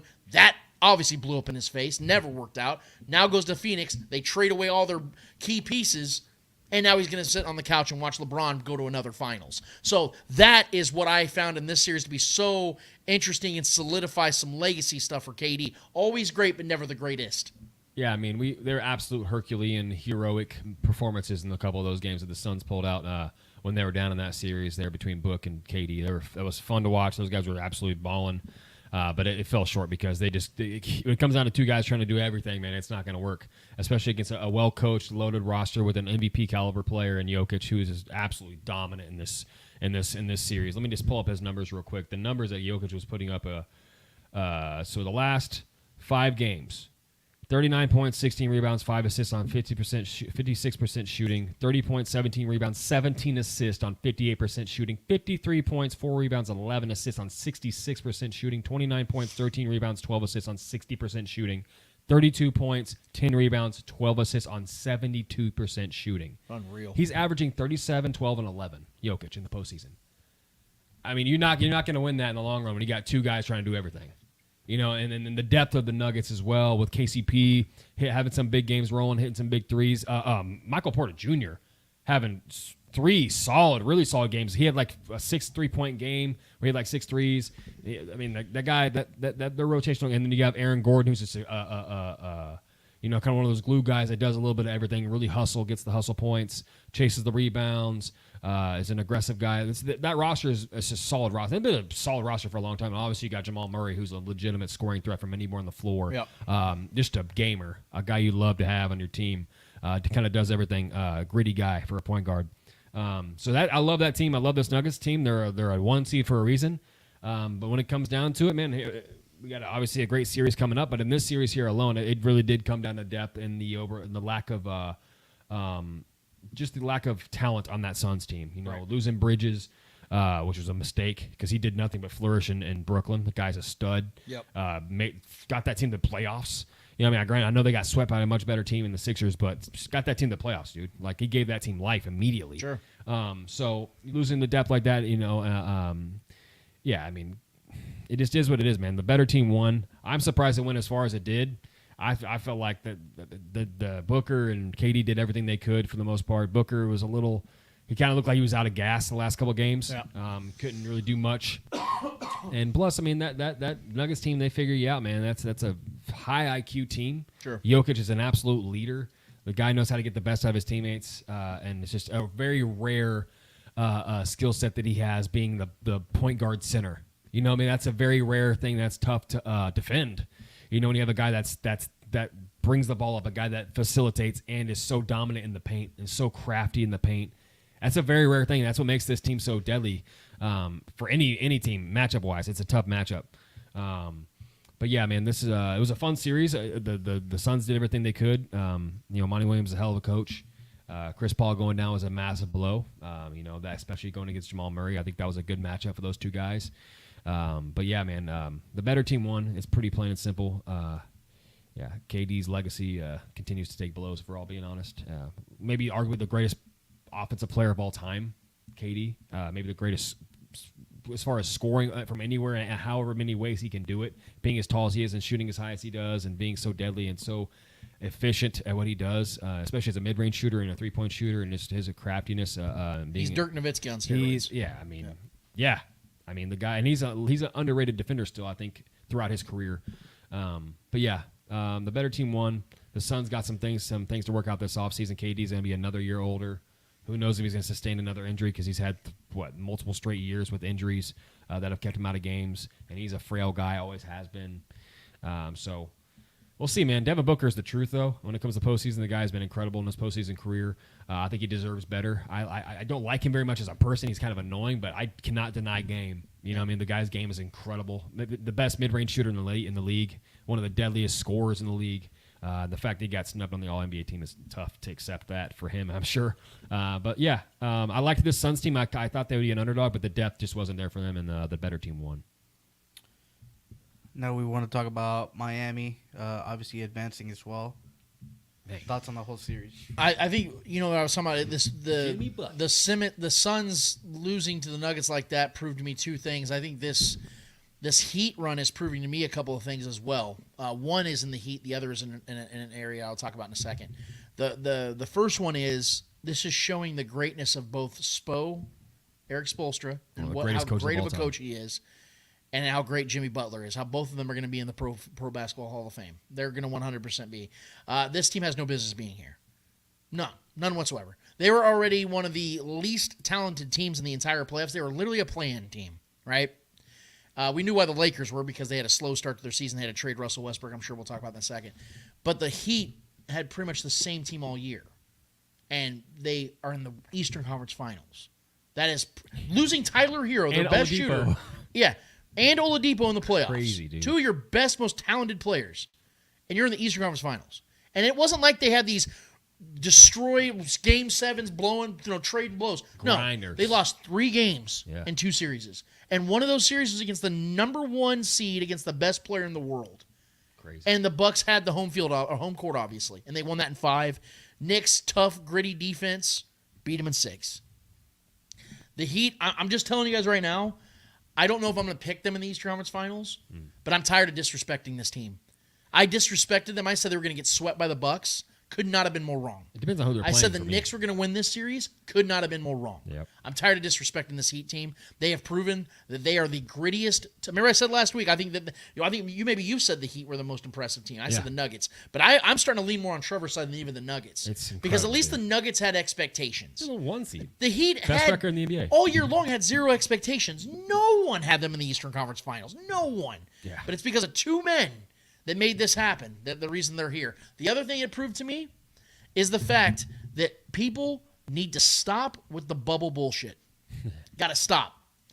Joking aside, stop disrespecting the Heat and Lakers. Disrespectful. People try to say that was because of the bubble they made it. Dude, this Heat team has a great chance of getting to the finals. 100%. The Lakers have an even greater chance of getting to the finals. 3 years later, and these guys, with Jimmy Butler and Spo, AD and LeBron, back at it like they never left. I don't want to hear any more crap about the bubble ever again because these teams are proving that was not a farce. That was not a fraud. They are legitimate teams that can fight for championships. Those are the 2 things this series showed me. I could not be happier for the Heat for getting to where they are. They've earned every single win, every single opportunity, and I can't wait to see who they play in the Eastern Conference Finals. I hope it's the Sixers selfishly. Regardless, I think they have a shot to beat either team. Such a good point, man. The fact that the Heat are going to the Eastern Conference Finals, the Lakers are going to the Western Conference Finals as the 7th seed and the Heat of the 8th seed disproves any bubble bullshit narrative. It's so crazy, bro. Both these teams, the back against the wall, the underrated teams, the lower seed in the play-in games, and now here they are, a series away from going to the finals again. And the rosters are damn near, similar. Yeah. So it's such a stupid thing, and it always was a stupid narrative. But the games need to be played, and it doesn't matter where the setting is that the players play the game, right? So that whole narrative is just absolutely silly, especially if you're a player and you understand, and it's just disrespectful for the guys that go out there and put it out there on the floor to say anything about the bubble. It's silly. The Heat, man, like I said, this is the team I said was just the most, not surprising, because I do believe in Jimmy Butler, and I think Spo is going to go down as one of the greatest all-time coaches. He's incredible. The way this guy, it doesn't matter what roster he has out there, he's going to figure it out. He's going to figure out a rotation. And I will say, an unsung hero has been Bam Adebayo. The guy's effort, undersized center, power forward, whatever, hybrid kind of guy. His connection, his chemistry with Jimmy Butler just continues to grow. The toughness that he shows on the floor, and then Kyle Lowry, man, another leader, a guy that possibly could make the Hall of Fame. Possibly, there's a chance there. Say they go win this. Well, if Reggie Miller did, then I'd say that he has a shot. Yeah, I mean, I'm just saying, man, he's a similar player, a scrappy guy out there making big clutch shots. That up and under layup he did late in the game, that was a big shot. Man, he's been playing solid defense, and that's where this Heat team really thrives, is their defense. They force teams to play at their pace. They tend to force low scoring games. They slow the game down. They play a lot of half court offense. They move the ball really well. Multiple undrafted guys out there hitting big threes. Duncan Robinson filling in for Tyler Hero, who's one of their better offensive players, out there hitting big clutch shots, who didn't barely play all year long, but now he's in the postseason hitting big clutch threes for this team. Jimmy Butler just absolutely putting this team on his back, and the leadership of Jimmy Butler is really all time. Watching what he's done in the postseason, whenever he's in the postseason, is an all-time player. It's something that's just special. He's like Frank Clark of the NBA. You know what I mean? It's just he'll kind of coast through the season, he'll average like maybe 18 points, 5 rebounds, 3 assists or so, or however many. His numbers like decent during the year, not superstar or really star numbers, if anything, but in the postseason, he's a Hall of Fame player. Yep. It's really fun to watch, man. And his personality is just one of the best I've ever seen. I mean, how do you not love this guy's personality in this team? And I think that eludes what this team is about. It's just a really close team, a closer locker room. They all believe in each other, a banged up bunch, yet they find ways to win. You know what I mean? The Knicks were the sexy team. Obviously, the Bucks were the favorites, overwhelming favorites, and Giannis, got dethroned in that series. So, man, yeah, this is outside of the Lakers in the West. This is my favorite team to watch right now in the postseason, man. It's just been a scrappy bunch, and I love it. And it just shows you that it doesn't have to be the sexiness of the offense and the high-scoring games and the threes and all that. The Warrior-style kind of basketball. Buying into culture. Slow, grinding, believing in each other. Buying into culture. Incredible coaching. Yep. Slowing the game down, forcing teams to play at your pace. That wins games as well. There's so many different ways to win in this game, and those guys are doing it in a very unique way, kind of an old school way. And it's impressive to see that they've been able to transcend that old school basketball into the modern day game. I would say the Heat have the least amount of individuality they're a unit. I mean, granted, Jimmy Butler is the unified guy, front, but he hates taking credit for anything. I love that. Yeah, about him. His they leadership move is the ball insane. around. Whether it's Strus one night, Duncan Robinson one night, Gabriel another night. All these guys and multiple undrafted guys like on this team. Like it's fun to see. You lose Oladipo, you lose Tyler Hero. That can absolutely deflate a team. Yep. You know what I mean? Yeah. We've seen the Nuggets lose Jamal Murray and it absolutely deflated them. You know what I mean? Things like that. So, them losing multiple guys and continuing to win series, and they're about to go to the Eastern Conference Finals. And I will say, I'm calling it now. If they face the Celtics and the Celtics go into this next round, they're beating the Celtics. Because I think that's a worse matchup. I think Embiid is a very tough matchup for the Heat because he'll give Bam Adebayo the beats, I believe. They do not have the size to compete with Embiid. But the Celtics play a smaller ball game too, so I think they would beat the Celtics, and then the experience of the Heat and the experience of the coaching for the Heat would just outlast them. I believe they would beat I'll them. agree with you on that. I think they would win that series. But yeah, man, just a fun series. These playoffs have been great. Yeah. A lot of great storylines, big upsets. The 7th and 8th seed going to the semifinals is just so awesome. We've never seen this, man. It's so cool. And the crazy part is, like, I'm picking both of the 7th to 8th seed to win. You know what I mean? So it's just that is like awesome. You said, if the Celtics advance. Yeah, I think the Heat. I think the Heat. Yeah, I'm Sixers calling it advance, now. You take the Sixers. I would take the Sixers. Okay. Yeah, and honestly, I'm a little biased. I wanted before these postseason even started, I wanted Sixers Lakers. Well, yeah, because in the finals you want to have stars. You yeah, know what I mean, you don't want to have, because let's be honest, like as great as the bubble was to me at least. Yeah. You knew the Lakers were going to beat the Heat. Well, they just outmatched them. And I love Doc Rivers, and I really want to see Doc Rivers get this Game 7 shit off his back.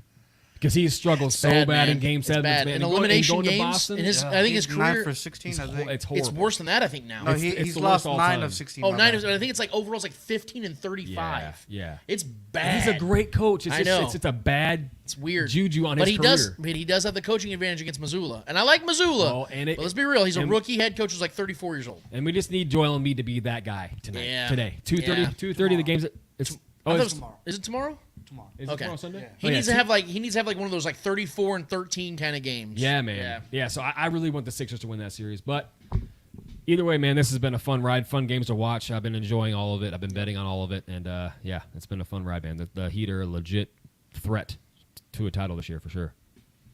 All right. Well, the bubble will be the bubble, and that will be the forever. Nothing's going to change that. Yeah, well. All the players in the NBA would disagree with saying that was the toughest environment to play in, but yeah. Nothing. Paul George crumbled because his mental health couldn't take how tough it was. Asterisk championship. Asterisk championship. Asterisk. Nothing's going to change that. Yeah. And you're a Kawhi guy, right? Yeah. I was going to ask. I'm not about Kawhi. I'm about OKC, baby. SGA. We're going to be there. So what's the next subject? I was just asking. So Lakers.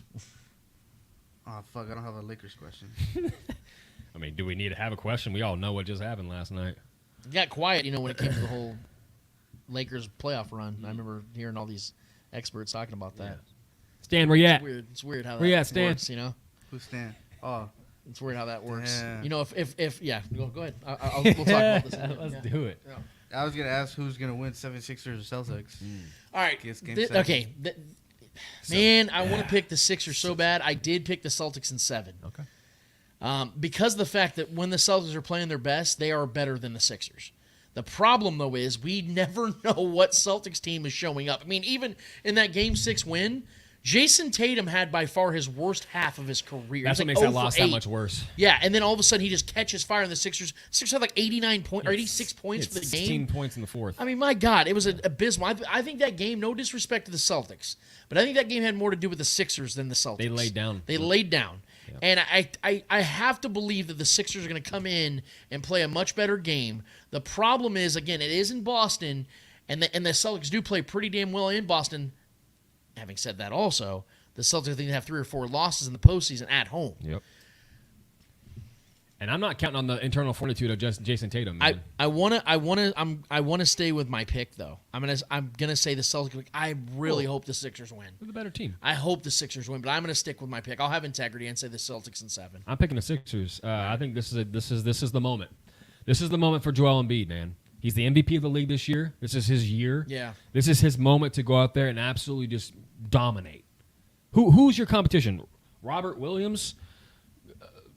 Really? Grant Williams? Granted, like, come on. I'm not shitting on Robert Williams. He's a joking Noah. Yeah.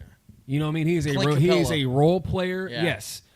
Go show him who you are, bro. Yeah. James Harden.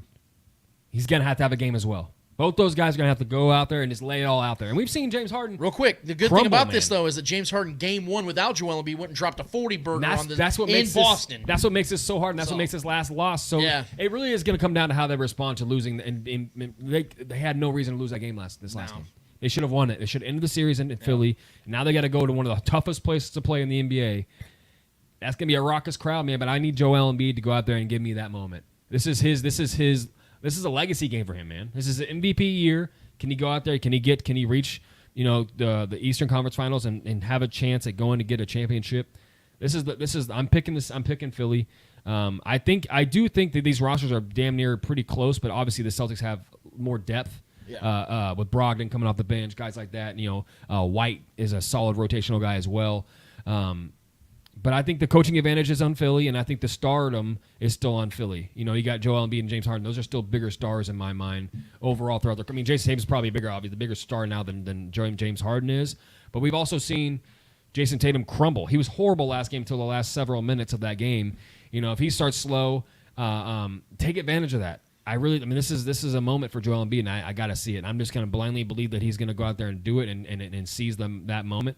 I'm picking Philly, man. I think that this is a over my dead body game for Doc Rivers and his legacy as a head coach. He's one of the best head coaches of his time as far as winning percentage and his winning games and consistently being in the postseason and making great runs.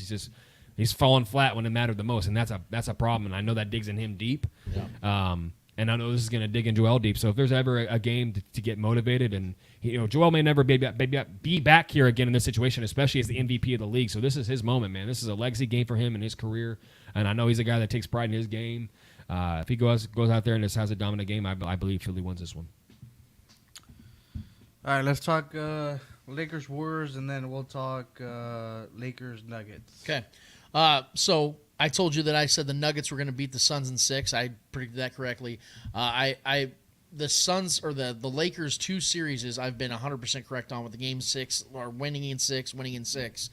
I got to admit, man, it's pretty funny how, I don't really know how the guys that try to play against the LeBron James narrative are going to, how are they going to move the goalposts this time? Because I remember when the Grizzlies and Lakers were going to be facing off, how everybody said, well, the Grizzlies are the better team. They have they're the 2 seed. They have the best defense. I just don't know how the Lakers are going to be able to beat them 4 times. The Lakers beat them in 6. Then we go into the Warriors series. Well, the Warriors just withstood the Kings, who had, this 7-game series. Steph Curry had 50 points. They're the defending champions. I don't think that the Lakers can be able to defend their shooting. I just think that this can be too much for the Lakers. Colin Cowherd had the Warriors winning in 5, and then the Lakers go and win in 6. I want to look at this matchup and what just happened and ask that question: how are you now going to say that this run the Lakers on isn't let's look back. Well, the West was weak when you guys were picking the teams that the Lakers were facing every single step down the road. It's just like the bubble. Because I remember in the first series against the Portland Trail Blazers, everybody was saying, hey, man, we know that Lakers team won the 1 seed, but you know what? I think that this Blazers team is going to beat them in the first round. Charles Barkley, Colin Cowherd, Stephen A. Smith were all saying, don't be shocked if the Blazers win that series. Yep. Lakers beat them in 5. Yep. Then it's the Rockets. Hey, man, James Harden and Russell Westbrook, they played back in the day in OKC. I think that the Rockets are going to beat them. Our brother Reese Holiday was picking the Rockets. Bet me on it. Still didn't pay me for it, by the way, but I love my guy Reese. Pick the Rockets. Lakers win that series, I think, in 5 games as well. This is just a repeat of history here, guys, where everybody was doubting LeBron and AD because of how this season started, how last season ended, the way that they've had frustrating ends over the last 2 seasons. But people seem to forget the last time that AD and LeBron were healthy together, they won the damn chip. Yep. And that's what's about to happen again. And I think that the way that this playoffs has been setting up for the Lakers, it's perfect. Think about it. Their first series was the toughest matchup they're going to have all playoffs. A gritty, tough team with a superstar talent that can play both sides of the court, at least at a decent level. Incredibly good defense, too. Yeah, incredibly great defense. Well coached. Taylor, I don't know his last name. Yeah. Incredibly good defense. Like I said, sound team with home court advantage. Lakers win that series. Then you're going against the defending champs. I compared it to like the Chiefs and Bills facing in the divisional round, where you have these 2 juggernauts facing a little earlier than they probably should have. And the Lakers beat that team with relative ease. Guys, now you're facing a Nuggets team, and we'll talk about that in a second, that to me, although has Jokic, and it's an all-time great player, the Lakers match up with this team better than the previous 2 teams they faced. And we'll talk about that in a second, because also, this might be the one series where the Lakers might actually have a coaching advantage. Like, I like Michael Malone a little bit, but I don't know if I trust him. I think a lot of times he's a little over his skis, and I think sometimes overthinks his rotation. Now, he has great depth, but I wonder sometimes if Michael Malone really knows how to coach postseason basketball. It's a lot different than regular season basketball, and that's something that we're going to see in this series. But I've gained a lot of respect, and I'm giving the benefit of the doubt to Darvin Ham, because I didn't really know what he'd be as a head coach. But this dude has really he's got the chops for it. I do believe he has it, and I think that going into this series, the Lakers are feeling as good as they have all year long, and they should, man, because they literally had a 0.01% of making the playoffs just 3 months ago. Now they're in the Western Conference Finals. Yeah, I mean, year 20, LeBron James, 38 years old, closes out the defending champs with a 39-9 game in 6 games. I don't know what to tell you guys. I mean, this is something that's unprecedented. What he's doing in year 20, a damn near 30-point triple double to put the defending champs away. When everyone's talking about, if Steph Curry wins this series, are we gonna change up the Mount Rushmore? Fuck out of here. Steph Curry, those two of those rings, wasn't even the best player on his team. Let's stop the nonsense. Let's stop the noise.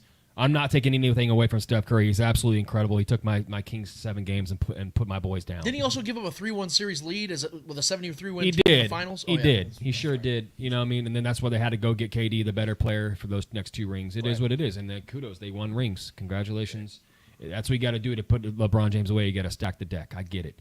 And that's pretty much what he's faced his whole entire career. They had a literal promo of the 2018 finals with LeBron James, Tristan Thompson, and Kyle Korver. And Dellavedova versus Klay Thompson, Steph Curry, Kevin Durant, and Draymond Green. That looked like a joke, like an SNL skit. It's hilarious, man.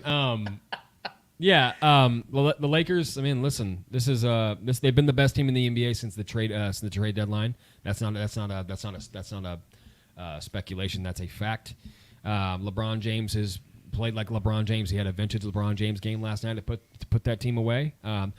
And it wasn't like it was a close game. They never trailed once. They won by 21 points. LeBron James again almost had a 30-point triple-double, and AD didn't even score 20 points. LeBron James at 38 years old, in year 20, is still the man on this team. This team still is dictated by LeBron James, and it's something we've never seen before. The longevity and the maintain success and the way this guy's leadership and continues to steer the ship for so many different teams, so many different rosters, so many different coaches, so many different rotations, so many different narratives and doubters. It's exhausting at this point as a fan of LeBron, and then the Lakers team in general is such a scrappy, fun team. Random ejections for a ball being pushed in Schroeder's face when Draymond should have been the one ejected. It's so many different weird things, but people want to act like the refs are working in the favor for LeBron. It's wild. I feel like they were doing everything they could to make the Lakers lose yesterday, but the Lakers just refused to go away, and they never trailed even by a single point the entire game due to the leadership of LeBron James and AD. AD's rebounding and defense has been. He's the best defensive player in the entire playoffs this year. AD has been absolutely incredible on the blocks and on the rebounds. And I'll give Kevon Looney his credit, man. He was fighting with AD, and the dude was averaging like 19 rebounds in the series. Yeah, man. You know, as a rotational guy, averaging 19 rebounds. He was incredible. I'll give Kevon Looney that. He's a massive man. He has a nose. He was like Dennis Rodman-esque out there. And this is the defending champs, man. And I have nothing but respect for this Warriors team. You know what I mean? But they were not the better team. They were not the better team. The better team won. The better team with the better players won. LeBron and AD just are a beautiful duo. And they got a tough challenge coming up, man. This Nuggets team is for real. Granted, we could talk about the lack of success that they've fizzled out in a lot of series. They're similar to like the Utah Jazz. Granted, the Jazz tend to lose earlier in the postseason. The Nuggets have had good runs, but they tend to fall short. We know based off the expectations that they have for those seasons. And Jokic is going to be a tough matchup, but I think AD, if anybody in the postseason left, AD is the best challenger for a Jokic-type player because he can defend on all aspects of the floor. He can defend the perimeter. And he can out-rebound him. Well, and he's quicker than Jokic is. Yeah. You know what I mean? So he'll be able to keep his footing and be able to stay with Jokic. But Jokic, athlete. I will say Jokic, and we'll go get in this series, obviously, moving forward here, but Jokic is a very crafty player, very good at drawing fouls, very good at getting the opposition in foul trouble. But I do think I like the rotational guys that with Vanderbilt and other guys like that, Hachimura, guys that have good size, but they're also very versatile as far as running the floor and things like that too. So I think this is going to be a fun matchup, man. Schroeder against Jamal Murray, D'Lo against Jamal Murray, those guys. KCP, Austin Reeves against KCP. There's a lot of great matchups and one-on-ones here that I like, and this is going to be a fun series, and it could very well go 7 because these are two very talented teams with very good depth and very good coaching. So. Yeah, man. Well, I wanted to throw this out here real quick, too, according to our guy Nick Wright, because this is something I love when he brings up the whole legacy aspect for LeBron, because we talk about KD's, we talk about Steph's, we talk about LeBron's real quick. So in his career, he ended the Pistons, he ended the Celtics, he ended the Big Three in OKC, he ended the pre-KD Warriors, he ended the post-KD Warriors. That's 5 iterations of championship levels teams over a 16-year stretch just wrecked by one man. That is why the Warriors built the team they did in 2017 and 2018, because they knew that's what it was going to take in order for them to beat LeBron. Because if they would not have had Kevin Durant in those 2 championships, LeBron would have won 2, would have three-peated. That's what would have happened. And there's also another record that was broken last night. I know, yeah. With the Steve Kerr record. I don't know if you saw that. Oh no, I saw another record. Steve Kerr is 19-0 heading into this series. Is 19-0, had a 19-0 series record as a head coach versus Western Conference team. LeBron James. He's now 19-1. Thanks to LeBron James. That is an incredible record in itself that he was 19-0. And also, LeBron is now the sole owner of most playoff series wins. So Derek Fisher and him are tied with 40. He now has 41. So now he has the most postseason series wins. He has 41 postseason series wins. Crazy, man. It's getting harder for these guys not to call him the greatest ever. I know. I understand it. I don't know. It's not hard, really. I'm sure we want to talk about the Nuggets now. I'm sure that's what Eddie wants to talk about. Look, Trevor alluded to it just a minute ago, and I'm going to echo the sentiment. This series, as the postseason goes further and further, it becomes more and more about the guys, ironically, that are not the star players. You look at like the big three with the Celtics back when they won their title. Obviously, it was, they had KG, Ray Allen, and Paul Pierce. But it was guys like James Posey and Rajon Rondo that made the ultimate difference. Perkins, not Kendrick Perkins, but Glenn Baby Davis. Mm-hmm. Guys like that were the ones making differences. So in this series, it's not going to be about LeBron, Jokic, and AD. Like, obviously, they're going to have to play well, of course.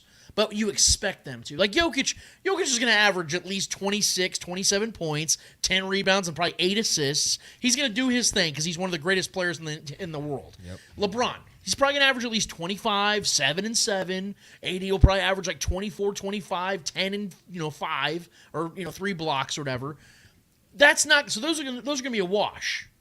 What's going to come down to is, like Trevor said, Austin Reeves, D'Lo, Hachimura, then you have Aaron Gordon, KCP, Jamal Murray. Those guys, it's going to come down to which one of them outplays each other. That's what's been winning these series for the Lakers now, is the fact that unlike the previous time with Russell Westbrook being the point guard, they have rotational pieces that are actually making they're contributing at a high level. Hachimura at one point was outscoring the Grizzlies bench by himself. First week. That was a big difference in why they were winning. Austin Reeves hitting that big halftime shot last night, giving the Lakers all the juice. He's averaging like 15 points. You know what I'm saying? Like right D'Lo hitting the threes like he's been hitting. Like, these guys are the difference makers here. You got to have those guys. Because look at the Suns. Why are they sitting on the couch now? Was it because of superstar talent not having it? Yes, they had 2. But it's because they had literally nobody around them to help them beat a team like the Nuggets that are loaded. So it's going to really come down to the rotational pieces. I'm picking the Lakers in 6 in this series. Biggest reason why? Because I don't think the Lakers, just like their previous 2 series, can afford to go to a Game 7. Because you know why? Just like their previous 2 series, they don't have home court advantage. And I don't think LeBron wants to put the fate in the hands of going into Game 7 in Denver. That's a raucous place. The Nuggets play incredible at home. Well, and traveling to Denver with the elevation too can affect players. Yeah, and I think the Nuggets have only lost 1 home game in the entire postseason so far. At home. Yeah. They're incredible at home. So the Lakers know they got to steal one of the first 2, just like they did in the previous 2 series. They literally won Game 1 in both series. I anticipate that to happen.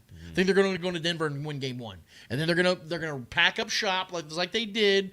Lose Game 2, come home, win both games at home, and then lose again in Game 4, win Game 5, and then win Game 6 at home. That's how I think this is going to go.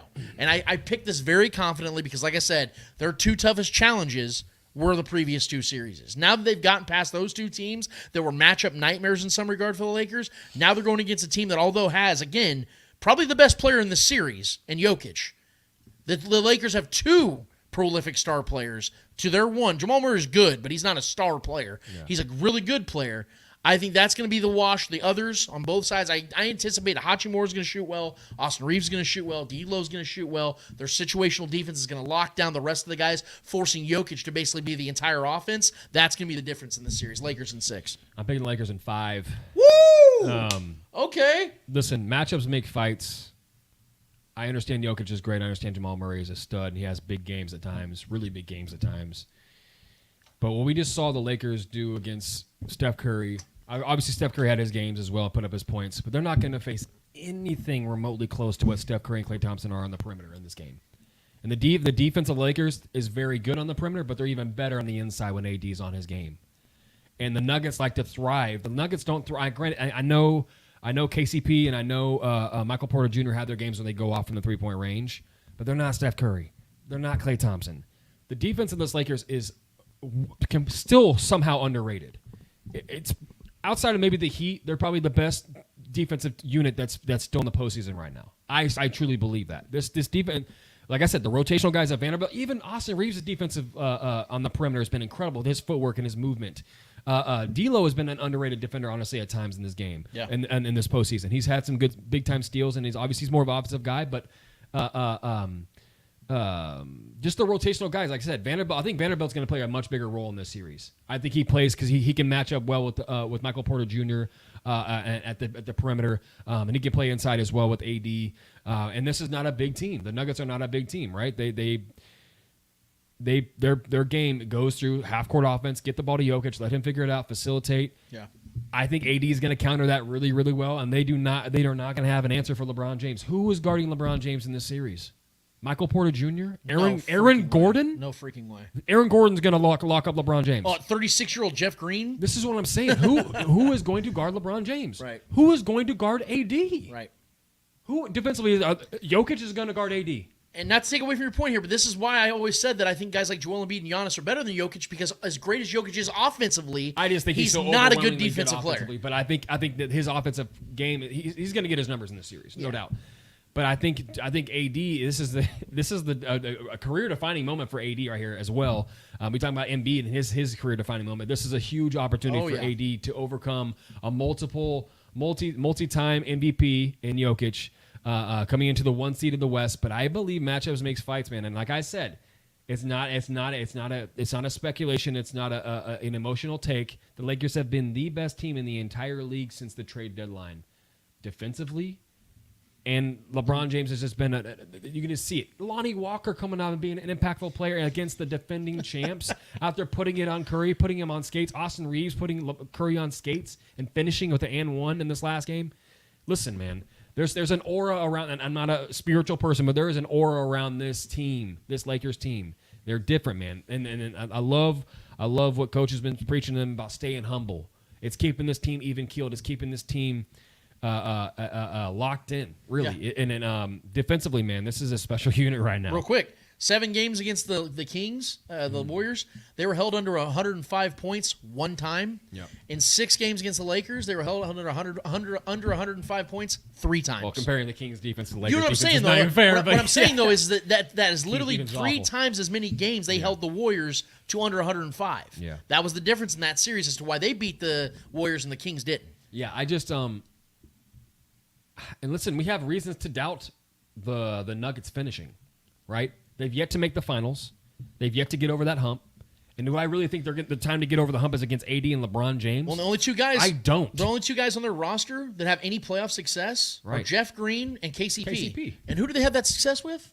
LeBron James. Right. This is what I'm saying. So I don't think their time is going to come. Right. Especially, and listen, with this last ride narrative going around this season, this postseason for LeBron James, you know, the documentary being like a lot of the LeBron is driven. This is a very driven year for him. Age 38, year 20. He broke the all-time scoring record this year. So many things that are just pumping this man's nads this season. And listen, the Lakers are not losing this series. I may be wrong on the 5 games. That may be a little dramatic, but I just think this is a worse matchup for the Nuggets. And we're talking 1 to 7 seed here. I get that. That doesn't matter. That doesn't matter. Matchups makes fights. The best team in the NBA since the trade deadline has been the Los Angeles Lakers, and the best player in this series is LeBron James. Ooh, okay. We can talk about Jokic being what he is. LeBron James has been here and done it. LeBron James has been the king of this league for decades now at this point. Jokic is the sexy toy. I get it. He's the guy that's going to get his numbers. His numbers will probably be better than LeBron James at the end of the series for sure. But LeBron James is the best leader, has more experience than everybody on that Nuggets team combined in the postseason. That matters, right? And I think the X factor in this series obviously was going to be AD defensively. He's going to have to keep that up against an incredible offensive weapon in Jokic. Yeah. I just think this is a bad matchup for the Nuggets, man. And to Trevor's point, from an historic standpoint, you're talking about this is now LeBron James' 12th conference finals. Only 6 players in total have done that. Michael Jordan and Kareem weren't one of those, by the way. And here's the thing. In those previous 11, he's 10-1. Yeah. 10-1. 91% he's won. And let's not act like LeBron hasn't beat this team before. Exactly. He's already done it. In the bubble, as I was talking about, history repeating itself. He's already done it. Who did he beat in the Western Conference Finals in the bubble? Right. He's already done it, man. And they, you know what I mean? Like, granted, the Lakers were the number 1 seed of that year and all that. And Jamal was playing at a higher level back then. They were arguably damn near pretty close to the same team that they are right now. Granted, they got, Michael Porter Jr. was a little banged up in that series. I don't think they had Aaron Gordon at that time. No, he's with the Magic but still. Still, I mean, I just want to know from anybody who is guarding LeBron James. Who is the rotational guy that's going to guard LeBron James? Because unlike the Nuggets, the Warriors had a defense that could actually throw at LeBron. Yeah, you got your Draymond's and Clays and guys like that can actually facilitate, clog the lanes. Yes. The Nuggets can't do that. Aaron Gordon is probably going to be the primary defender. Good luck, Aaron. Good luck. Just saying, man. He's a freak athlete. He's fun to watch. Lakers in Dude 5. is not a defensive player. Lakers in 5. Who do you got, Eddie? Nuggets in 4, baby. I love it. Let's go. You're not serious, though. Nuggets in 4. I'm serious. Go sweep. Sweep the flow with LeBron. What about AD? Who's stopping that guy? He stops himself. So. His injuries stop him. Oh God, this is why we love Eddie. Yeah. All right. About fucking time we moved on. I got more. Yeah. Oh shit. Reactions to Canelo beating a no name. Barely. Best of his generation, Eddie. I didn't watch the fights. I watched the highlights. I mean, obviously this wasn't a shock. It was a battle. It wasn't a shock that Canelo won, though. I think we all agree with that. But here's the thing, Eddie, is that this is what you saw in this fight and the guy he fought and the competition he fought is literally no different than what Floyd Mayweather did for the majority of his career. And when he did fight big-time names, it was when they were like 39, 40 years old. So at least want to call Mayweather the GOAT. Right. Canelo wasn't 39. Canelo was 20. So, yeah, he wasn't even in his grown man. He wasn't even a grown man yet. He was in his prime. So, like I said, Canelo, congratulations, bro. You won another fight. You're the best fighter. You're the best boxer of your generation. And I would, if 31-year-old Canelo fought Floyd Mayweather, let's say they're both 31, I'd pick Canelo without a moment's hesitation. I'll pick Mayweather all day, baby. If it goes a distance, I'd probably pick Mayweather just because the numbers. But yeah, Canelo's a better boxer than Mayweather. He's a better boxer. That's tough. Debatable. Man. That's definitely debatable. But yeah, I don't have much more to add to that. I think Canelo is one of the best, arguably the best of his generation for sure. One of the best to ever do it, I believe. And listen, I mean, we can talk about who he fought and if he's a big name. I mean, throw me a lot of. There's not a lot of big names and challengers out there for Canelo. For all being honest, I don't know who else outside of Bivol. Like, cool, Bivol. He had to go up. He had to go up to face Bivol, so he went up to his. He took a challenge and could move up a weight class, and I think you should give him credit for just that. Not a lot of guys move up, and when you move up, you typically don't win those fights. How about Bivol move down? Sure, that's what I'm saying. See what happens. Yeah, Canelo work that ass. He'll win. You really think so? He'll win. Either way, champ's gonna champ, and yeah. Bad. I wouldn't say he's the GOAT. Of his generation. Of the last 15 years. I would say so, yeah. For the last year, maybe. The last year? Maybe. Did he lose to Bivol last year? Yeah. So was he the GOAT of this last year? Bivol's the GOAT of his generation. After the last year, he's probably... Who's he going to fight next? He needs to fight Benavidez, but he's just ducking him. Oh, okay. Because he'll beat his ass. Oh, you're going to pick... Okay. Benavidez will whoop that ass all day. Let's hope this happens. He's going to beat Benavidez. Knock him out. You're going to beat his ass. He's going to beat Benavidez. All right, UFC 288, Muhammad versus Gilbert Burns. Yeah, so I wanted Gilbert to win this fight so bad. It was his third fight in, I think, like 6-7 months. You could tell, obviously Gilbert suffered an injury in the fight, but you could tell that he was a little burnt out. He's 36 years old.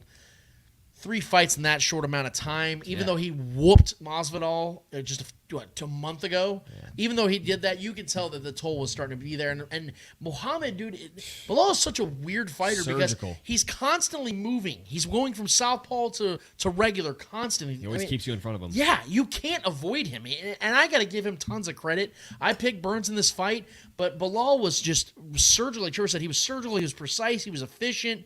He, quite frankly, just dominated Gilbert. And I felt bad because after the second round, you could tell that Gilbert threw his shoulder out. Something happened. He could not throw that left arm at all. He wasn't even trying. So he's out there fighting a great fighter with one arm. Yeah. And you're just not going to win fights like that. So he got dominated. It sucks to see. Hopefully Gilbert takes like a year off and then sees where he's at physically and emotionally, and if he can come back, I think he will fight again. Oh, yeah. But I hope for the rest of this year he just takes off, gets that shoulder right, trains up, and then goes for like another big fight or two, and then retires. Yeah. But, yeah, Bilal earned that one. Yeah, Gilbert Burns ain't done. I think he lost that fight because of the injury. I think that would have been because he wasn't trying any takedowns because he didn't have both of his arms to use. He was very much just trying to land a haymaker with his right the whole rest of the last 3 rounds. And it just you knew it was over because Bilal, all he had to do was just get the numbers. You know what I mean? He was just picking them apart, being, like I said, surgical. Great fighter. I mean, he was incredible. He was keeping Gilbert Burns in front of him the whole time, landing strikes, gnarly kicks, high kicks and straight kicks, and he was just chopping his legs down as well. I mean, he won that fight fair and square, straight up. But I do believe there's a massive disadvantage for 3 straight rounds where Gilbert Burns couldn't throw a left. Yeah. That's I mean, you're not going to win a fight, dude. Like, this is not. I mean, unless you're like John Jones and you just have freak ability to find ways to win in certain fights like that. You're just not going to. So, yeah, I mean, I love Gilbert Burns and the fact that he's such a warrior to go out there and fight that many fights in that short amount of time and that short amount of window of time. It's incredible, man. And he's one of the best to ever do it, especially that weight class. And I gained that much more respect for him to stay out there and just try to battle with one arm. So, yeah, it was a letdown, honestly, in the fight because we wanted more we couldn't get it out of him because he was going to injure himself further. Yeah, because technically that could have been a main event. Those 2 guys, that's normally a main event. Oh, yeah. That's how good this card was. Gilbert Burns draws a crowd, man. He's got a massive following, especially in Brazil like that. Absolutely. Yeah. Aljamain Sterling versus Henry Cejudo.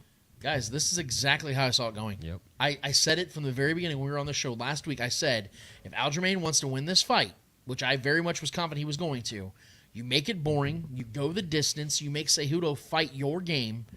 And it was a good fight. You're just efficient. It was an awesome fight. I thought Cejudo was actually really good for the first 3 rounds, especially. But Aljamain kept his distance for the majority of the fight, won in the clinch. Got 2 takedowns. Got 2 takedowns on a guy that was never taken down in the UFC. Down. Yeah. You could tell that Cejudo was dealing with some serious rust. Yeah. And the absolute disparity in reach. I mean, Mike, Aljamain had like 8-inch reach advantage. Yeah. Cejudo could not hit him. His endurance is wild. Cejudo, like that little famous uppercut he likes to throw, could not land it. Yeah. Now, he did get a couple hits, but Aljamain took those hits, and you could tell Cejudo was like, fuck. Like, I'm not going to knock this dude out.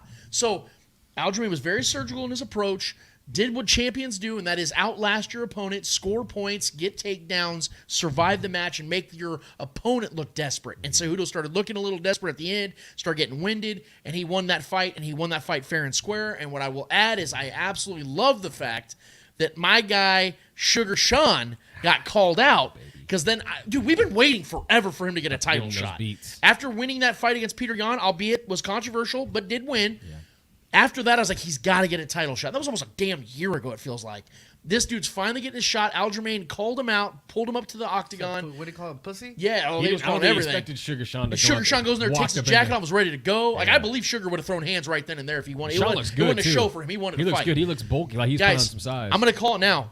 Sugar Sean's going to hold this belt. Absolutely. I'm going to tell you right now. Aljamain, no disrespect to him. Dude is a proven champion. People talk shit on him because he got the fight or he won the belt initially because Peter Yan fucked up and kneed him when he was down the ground. Fair. He's defended his belt, 3 times now against legitimate competition? Aljamain's a legitimate fighter, legitimate champion. Absolutely. He's never fought a striker in their prime, no less, like Sugar Sean. Sugar Sean has boxing speed. Well, let's talk reach. Reach advantage. Aljamain won't have the reach advantage in this fight. And Sugar Sean has elite takedown defense. Elite. And even if you get him to the ground, he has elite ground defense. So he's fighting a complete fighter. He's fighting a complete fighter who's 27 years old, no less. So Aljamain won't have the reach advantage, age advantage, striking advantage, defense advantage. This is going to be going Sugar Sean's. Now, Aljamain will be the favorite. And I bet he would be at like a minus 250, 270. Oh, yeah. Sugar's going to have to go in there and Sugar take is it. going to beat him. Yeah. Sugar Sean is going to win this belt. This has been a long time coming. He is bound for the title, and I cannot wait to see this fight. I think they're saying September. I'm willing to bet it'll be later. I bet it'll be like October, November. Yeah, maybe even Sean was December. talking about the earlier the better, so this might be... I think Aljamain's going to want to kind of stretch this out a little bit, and I don't blame him. Sure. I would like to see this fight in like October, November. If it can go October, November, that'll be a great opportunity because as loaded as this year is, as the year kind of tails out, they don't have as many great fights. I would like to see that one later in the year. Yeah, the Cejudo fight though, man, and credit to Cejudo for coming out of retirement and going the distance with maybe the best athlete in the game. I mean, Sterling's conditioning is incredible, maybe the best motor in the sport. The guy can just go all day, like his motor is crazy. But he was the better fighter. Sterling was the better fighter in this fight. He made the fight come to him. He made Cejudo be the aggressor, and that's what he wanted. And he made great takedowns too. He scored 2 really good takedowns on a world class wrestler and a world class defensive fighter. And he was even winning some of those matchups on the ground too with a world class wrestler. You know what I mean? So then Cejudo's a tough bastard, man. That guy is strong as hell for his size. Very compact and tight and hard to dominate on the ground, and there was moments there where Sterling was winning that battle, and that was a very impressive milestone for him, really, because that's a tough guy to do that against. But a great fight overall. Both guys were very precise in their strikes and things like that, and just that's what I expected. I didn't expect any of these guys to knock anybody out. I expected this fight to go the distance. I expected, just an artful mixed martial arts battle, and that's what we got. Cejudo battle, man. I'll give him credit, like I said. And there was nothing but respect after that fight. I know there's a lot of shit talk leading into that, but this is such a beautiful sport to where, these are warriors. These are modern day warriors, these guys respect each other after the fights most of the time. And it was nothing but dapping it up after the fight for these guys, and they pay the respects. And Cejudo Sterling gained a new fan in Cejudo after this fight. There was a lot of respect from Cejudo to him, because I think he underrated him a little bit. And I think Sterling reminded him and who he was, and the fact that he is not here for no reason. He's won these fights. Some of them, people were doubting him because of how some of these fights went down, and it is what it is. But I see it. I've watched the guy fight, and his skill set is what it is, and he's extremely talented and extremely durable, and his stamina is wild. So the better fighter won, and kudos to him. But something's the Sugar Sean storm is coming. My boy he's got brick hands. He's got the reach. He's just the better fighter in my mind in that matchup, and I cannot wait for that to happen. And I don't care how much the card costs. I'm paying up to watch that one. And he needs to go for a finish. Yeah. I'm not saying he can. I'm not saying he will finish Aljamain. But he better go for the finish. Yeah. Because we all know that UFC judges love giving the edge to the champion when it goes the distance. Oh, yeah. So he better outstrike Aljamain. He better overwhelmingly outstrike. Don't let him take him down. Like, if he doesn't let Aljamain take him down one time and he outstrikes him, he's going to win the fight. But he better go for the finish. Better try to get a TKO or a submission or something like that. Because if he doesn't, then Aljamain's got a good shot of winning this fight. Yep. And then Assassin Baby called out Henry Cejudo. It's gonna be good. Did he really? Yeah. It's gonna be I didn't see that part. I don't want to see that fight, man. It's gonna be a good fight. You think so? There's hate between both. I mean, there is. Yeah, the intrigue's there, but I don't know how good of a fight it would be at this point. I think Moreno gives him beats, but because Moreno's so much better than him now. I think Moreno would whoop his ass. Stud. Moreno's what, 25, 26 years old? Like, the champion is in the prime of his life. Like, I think he would whoop Cejudo. I mean, if they stay upright, yes. But if you're on the ground with Cejudo, I think that'd be a mistake. Sure, but I'm saying, like, Moreno's like 10 years younger. You got a reach advantage, striking advantage. Well, maybe not the striking advantage. It's very even. There's no real reason for him to fight. Cejudo does draw a crowd, man. Maybe Moreno just wants to fight a legend. Maybe that's what it is. He just wants to get a chance to fight the legend. Sure. No, it's more of a it's personal, and Cejudo pretty much disrespecting the entire country of Mexico, and so Moreno has like personal beef. They've trained together. Well, Dana White. Dana White wants this. But Dana wants that. Moreno's the champ. There's no reason to punch down at this point. I just feel like that's punching down. Because Cejudo needs to go getting title shots. Because it wouldn't be a title shot because Moreno would have to go. Moreno's going up. Oh, so you catch weight. Yeah. Okay. So Moreno's going up because he said, "I don't give a fuck." He's like, "No titles, no nothing. It's just me and you." I'm still taking Moreno. He's like, "Me and you just going at it." If Moreno goes up 20 pounds, I'm still taking Moreno. I mean, it'll be a good fight. I mean, that's a tough matchup for Moreno. Cejudo will have the rust knocked off. Cejudo's a beast. But you know what else will be knocked off? His block, because Moreno is going to beat him. Because they asked Cejudo at the press conference after the fights, and they asked, it was like, "Hey, Assassin Baby just tweeted that he would go up to your weight, and no belt, no nothing, but he just wants to fucking get a piece of you." Yeah. It's like in Mexico, or whatever. It's like if the money's right or whatever. I think Cejudo's like, if the money's right, it's like, I ain't fighting in fucking Mexico. He ain't fighting in Mexico? That's what coward. Cejudo said. Yeah, fucking coward. That's what Cejudo says. It's like, I ain't fighting in Mexico. So he's all talk. He's all talk because he wants to sit here and act like he likes being this villain. Yeah. What better way to be the villain to go into Mexico and try to beat Moreno? Yeah. You know what I mean? Like, you want to talk about hostile territory. And then talk about Mexico or whatever. Let's talk about the UFC 290 card. Yeah. We got Assassin Baby against Alexandre Pantoja, which is number 2. Pantoja beat him, I think, in 2018. when he was a baby, when Moreno was a baby. But yeah, he was an assassin. Yeah, he was just baby. Yeah, he was baby assassin. Right, assassin in training. Yeah. So we got that as the co-main event, which is going to be a fucking great fight. Yes. And then we got Alexander Volkanovski against Yair Rodriguez for the championship. I can't wait for this damn card, dude, because look, both of those fights could literally go either way. Yeah. Like I'm confident Moreno's going to win the fight because he's a much more sculpted, seasoned fighter now. Yeah, he's got 5 years to his credit now. So I do anticipate he'll win this fight. Just like I'm anticipating that Volkanovski's going to win that fight. But Yair Rodriguez ain't no slouch. This homie is bad. And what's crazy about Yair is he has become a great fighter over just the last couple of years. Like before he was struggling. It was a lot like the Charles Oliveira thing, where you saw the potential, but he was always disappointing. Yeah. He would lose like a frustrating fight. Like, dude, what is he thinking? And then he puts it together, and then Charles Oliveira becomes one of the greatest fighters of all time. I think Yair Rodriguez could become one of those kind of guys, where all of a sudden he has this renaissance, this resurrection of like, dude, I knew that he had it in him, but I didn't think he'd ever access it. Like, I think Yair could be that guy. So I'll be honest with you guys. I would not be shocked if Yair beat Volkanovski, even though I'm clearly going to pick Volkanovski because Volk's the better fighter. But Yair is like catching that stride. He's the longer, quicker fighter. He has some advantages in this fight. But as Trevor and I were talking before the show, the good thing for Volk is his last fight was against a longer, stronger fighter in Muhammad, and it was a very neck-and-neck fight. Now, I do believe that Muhammad won that fight. I do believe that he won that fight. But I don't think, or Islam, not Muhammad. Yeah. I was talking about Bilal Muhammad. Yeah. Islam won that fight fair and square, but Volkanovski gave him everything he had. I think that's going to be how this fight goes, but I will give Volkanovski, the champion, the edge in this one. But, dude, these fights are going to be the most intriguing fights of the year because, like I said, they're so evenly matched. Yeah, I think the Moreno and Pantoja. How do you say it? Pantoja. Pantera. No, Alexandra Pantoja. Pantoja. Yeah. That fight's gonna be that's an interesting fight, man. Because I don't know if any of you guys know much about Pantoja, but I've watched that guy fight, man. That guy is incredible. This is a tough matchup for Moreno, if I'm going to be honest. He beat Moreno. Yeah, that's what I'm saying. This is a tough matchup because he's already in his head, and the guy has speed. I think what was it?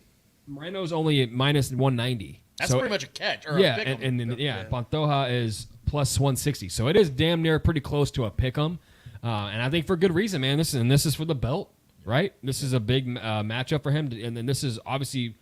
Moreno is going to be more motivated than ever because this is a guy he's lost to before. He wanted to get that off his similar to the Izzy fight. Wanted to get that off his back as well, and he finally did. But yeah, this fight, this might be the better fight here. If I'm being honest, I think this is going to be a great fight. Both these guys know each other. The champ has lost to this guy before, so there's a lot going into that. But I will say, Volkanovski, as far as betting, is minus 450 in this fight. So he's a massive favorite. So that shows you what Vegas thinks about that fight. Oh, my God. I don't think Volk's losing this fight, bro. I think this is a learning experience here for Rodriguez. Minus 450? I think this is a massive learning experience for Rodriguez. But did we not just see what Yair just did to Emmett? Dude, Emmett won like 7 straight fights. Compared to Volkanovski, one of the best ever. I get it, but dude, Emmett is nothing compared to Volkanovski. Isn't Emmett like the third best fighter in their weight class? The skill set wise, he's not. Him. Dude, I get it. But, I mean, I'm on your side that I think Volk's going to win, but minus 450. Yeah, if you want to even make some money, put Rodriguez is plus 360, so that's some good money if you want to just put shit. I might have to. I never bet. Just put 50 on that, bro. I might. A bitch just might. I'm just saying. I mean, you'll lose because Volk's winning that fight. Volk's not losing 2 fights in a row like that, especially to a proven guy and then to an up-and-coming guy. He's not going to lose to the up-and-coming guy. This is a learning lesson for Rodriguez, and I could be wrong. Rodriguez might be the truth, and I like what I see out of him so far a lot. But there is still a lot of chaos to his fighting style. I think there's a lot. I think if Volk forces him to come down to his level and play his fighting style and control the fight, Volk is going to dominate that fight. So, and then Volk is one of those guys that all it takes is one little, and you're out. You know what I mean? So, and don't let Volk get him on the ground. He's fucked. Yeah. If Volk gets him on the ground, he's fucked. So, and I will say, I mean, Rodriguez is scrappy. He's very, very limber guy, a guy that's crazy and quick and agile. But Volk, I think Volk's going to go in there, control that fight, and just dominate. I really do. 4-inch difference in height. So. Yeah. That doesn't matter too much to Volk, man. Volk's beat a lot of guys taller than him, bro. And this might be the perfect time, like I said, for Volk to fight somebody like this because he, like you said, his last fight was against Islam, who was significantly bigger. Yeah, and stronger. Yeah. Well, not stronger, but like I would say he was stronger. he had size and length on him, man. And Volk was still giving him the beats. length and girth. He was putting it on Islam a few times in that fight. Oh, man. that was a 50-50 fight. That was a great fight. Absolutely. The only difference is that Islam took him down like 5 times, and you don't take Volkanovski down 5 times. He was countering everything Islam was doing on the ground. He was, but Islam was scoring the points. Yeah, for sure. And I mean, Volkanovski has a 0.5-inch reach advantage. So on Jair, yeah. Dude, I forget sometimes he got those orangutan arms. He's like my height. He's way shorter, but he's got like John Bones Jones' arm. That's what makes him so unique and incredible, dude. I'm telling you, Volk is gonna win that fight. What a weird matchup to fight a guy so short with those freaking like telephone pole arms, dude. You know what I mean? That's crazy. That's what makes him unique, man. Freaking pale orangutan over here, man. That's crazy. That's awesome. Good Eddie Hour, man. We appreciate it each and every week. It's my favorite time of the show because we really just, like I said, dive deep into all aspects of the world of sports. And we do it every single week. We appreciate that, Eddie. We have one more order of business to get to, guys. What is it called? Hold this L. Each and every episode, we give out a series of L's in the world of sports, whether those L's are not so friendly L's or maybe a little bit friendly L's in the world of sports. We promise you, who is ever holding those L's in the world of sports deserve those L's in the world of sports. Mr. Eddie Ortiz, Mr. Yo-Yo-Yo, I'm throwing it right back to you. Who's holding the L for you this week, and why is it F1? I'm going to give it to the F1 fans. 3 straight weeks. Yeah. Holy shit. Because holy fuck. So the Miami Grand Prix was last weekend. I'm sure you guys were pretty much well aware. And it was a very fun race. It was very entertaining. There was a lot of overtakes. There was a lot of racing involved. But there was no accidents. There was no safety cars. There was no red flags. There was no anything like that. No yellow flags. No nothing. And Formula One fans are bitching and complaining that it was a boring race. So a lot of experts are coming out and saying it's like, okay, so a race that had a lot of overtakes, that had a lot of racing involved, that had, obviously Max Verstappen went from 9th to 1st. So, it had everything in it.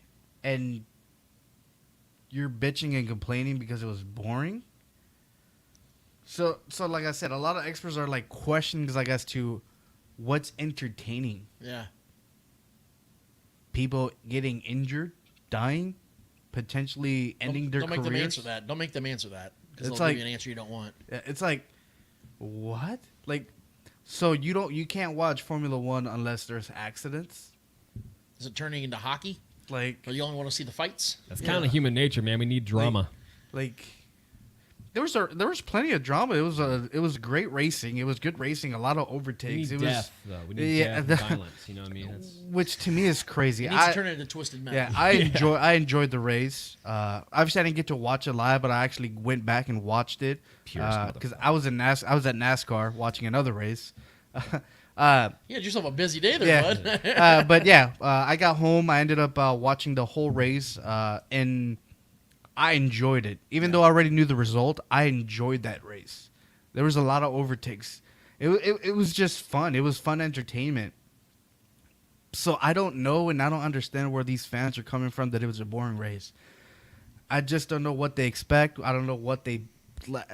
It's crazy to me that people wish for accidents, for shit to go wrong, right, in order for it to be fun. It's insane to me. I would say those are probably casual fans. Yeah, like I love the racing part of it. Mm-hmm. I don't like because they're going at such speeds that any accident, it's life threatening. Oh, absolutely. You talked to me about the one racer that was never came back, and he was a legend. It's but he didn't. Schumacher, it was a skiing accident. But, oh, my bad. Okay. No, but Ayrton Senna, which was he's a legend. He died racing. There you go. Okay. He actually died on impact on the track. Dale Earnhardt in NASCAR. NASCAR, yeah. So it's crazy to me how it's something like that has to happen for it to be entertaining. Yeah. I guess because like that you have something to bitch about. I don't know. Max Verstappen had a very, very bad accident a couple years ago, where I think it was was like 40 G's or 50 G force accident. Like when he hit the wall, it was a 40 G, 50 G G force accident. So everybody was concerned and worried. So I don't understand what it is about these fans. And like Trevor said, I think these are casual fans that just want accidents to happen. For them, that's entertaining. I don't know. But yeah, for those fans, for those casual fans, for those fans wanting more accidents, wanting all this bad juju on a racing race, you have no place in this sport. So you're going to have to do me a favor and hold this L. Trevor Twiddle, who's holding the L for you this week? Well, I'm going to bring it back to the NBA. Yes. We're in the thick of it right now. As we all know, Joel Embiid outrightly and fairly won the MVP this year. Deserved every bit of it. But let's not act as if it wasn't a tight race, right? Between him, Jokic, and Giannis. We're basically the top three big dogs of the race. If Jokic won it, I wouldn't have been upset. I thought he would have been. We could talk about the 3 in a row and how that historically that lines up, and then how everybody feels about that, whatever. And if Giannis won another one, I would not be surprised at all, and they did much deserved 1 seed in the East. Blah blah blah. But when it comes down to, I'm always kind of interested because there's only there's a select few that get to vote for the ballots, right? There was one specific voter that left Nikola Jokic entirely off of his ballot. I know, yeah. Listen, no. Everyone has their opinions. Everyone has their opinions, but it is not an opinion. It is not an opinion at all. With all respect, that Jokic is 100% an MVP caliber player, and deserve to have a vote at least in your top 5. You can't even have him in your top 5. This person is Mark Jackson. We could speculate on why he left him off of there. I'm just gonna leave that there. I'm just gonna give you his ballot order. There's 1 through 5. Embiid was number 1. Cool, great. Giannis number 2. Terrific. Then Jason Tatum at number 4. Jason Tatum at number 3, and SGA at number 4, and then Donovan Mitchell at number 5. Over Jokic. And I don't think you mean that like disrespectfully to those guys, because all 5 of those guys are incredible players. But it's Jokic. But I mean, yeah, Jesus Christ. Yeah, I'm not gonna pull a Kendrick Perkins here, but can we? I'm just being honest with you. I don't know. I don't know why you would absolutely just go out of your way to be purposely ignorant in that moment. It's disrespectful to the rest of the voters. If I'm being honest, it's disrespectful to not only Jokic, that's the apparent one, but it's disrespectful to the people that earn the right to be voters in this league, and you're going to put that nonsense out there. No offense to Donovan Mitchell, no offense to SGA. SGA is arguably one of the best one-on-one basketball players in this league right now. The guy's in one-on-one ability and what he's done in OKC, and I think that team is coming. I've discussed that on the show before. I like what they're doing over there. I like him a lot. He's not an MVP in this league. That's not a playoff team. That team didn't win much this year. Granted, I understand he was individually a great player this year. Donovan Mitchell, one of the better players in this league for sure. Personality, character, everything. A guy embodies what you want in an NBA player. He's not Jokic. He's not on that tier. So for you to purposely be ignorant and leave, for whatever narrative, whatever reason, whatever personal beef, there's got to be something outside you just being willfully ignorant and choosing to just leave him off there for no real reason, because it's not an opinion that he is a top 3 MVP candidate in this league. For you to just purposely leave him off that list is absolutely an insult to him. So, for whatever reason, I don't know. We can speculate. I don't know why he would just purposely leave Nikola Jokic off of that list. But in the meantime, he's going to have to do me a solid favor and hold this L. I kind of have an idea. Oh, you do, huh? Okay. Well, it's terrible, dude. I'm sorry. It's trash. I hate to be the guy that has to go against 2 former Chiefs in a 1 episode span, but I'm going to have to do it today because one of the all-time great Chiefs players that is still in the league, that is still one of the best at his position, took multiple L's this weekend in particular. Well, this week, I should say. And that's Mr. Tyreek Hill. So, in April 5th, Tyreek Hill came on to 810 Sports Radio WHB, a radio station we're very familiar with, and we've had tons of people from there that we respect greatly on our show. He went on there, and he talked some shit. And I'll give you guys the Yahoo perspective on this one back from April 5th as to what was said from Tyreek Hill. Miami Dolphins star receiver Tyreek Hill can't wait to play his former team next season. Hill promised Kansas City Chiefs fans he would be, quote, y'all worst enemy when the team face each other at Arrowhead Stadium during the 2023 NFL season. Hill even went further, saying he would, quote, hate to throw up a peace sign, end quote, against the Chiefs during that game. Hill is eager to get revenge on the Chiefs, and the team traded him to the Dolphins prior to the 2022 NFL season. Hill wanted a contract extension to the Chiefs, unwilling to budge on his demands. He was shipped off to the Dolphins, who promptly gave him a 4-year, $120 million extension. Hill excelled in the first year with 119 passes for 1,710 yards and 7 touchdowns. Chiefs players, unsurprisingly, weren't a big fan of Hill's comments. Chris Jones punched back at Hill, saying the only peace sign he would give up was when he was on his way back to the bus, which I had a good time because I put the Jenny gif out there, and that did pretty well when he was saying bye to Forrest Gump. And that's the funny thing about this is that Chris Jones was right, because now Tyreek Hill doesn't get that chance, and Tyreek may have just tried to keep this in the holster for another month, because a month later we saw the schedule come out, and what do you know? Tyreek's now not getting his chance to come to Arrowhead to throw up the peace sign. He might still do it, but it's going to be about 3,100 miles to the east of Kansas City, and that's going to be in Germany at this time. Why give the Chiefs bold material? Yeah, well, that's definitely not going to change things. So Tyreek Hill on that one's going to hold an L for sure. But I'm going to double down on this one because Tyreek likes to choose violence on Twitter a lot of times, and for some reason he went at a guy that is better at Twitter than Tyreek is. And so our guy Micah Parsons for the Cowboys did put out a shout-out about 24 hours ago. He said, big shout-out to my guy Andrew Whitworth, the all-time great left tackle, for taking out the time in his week to help me grow as a player.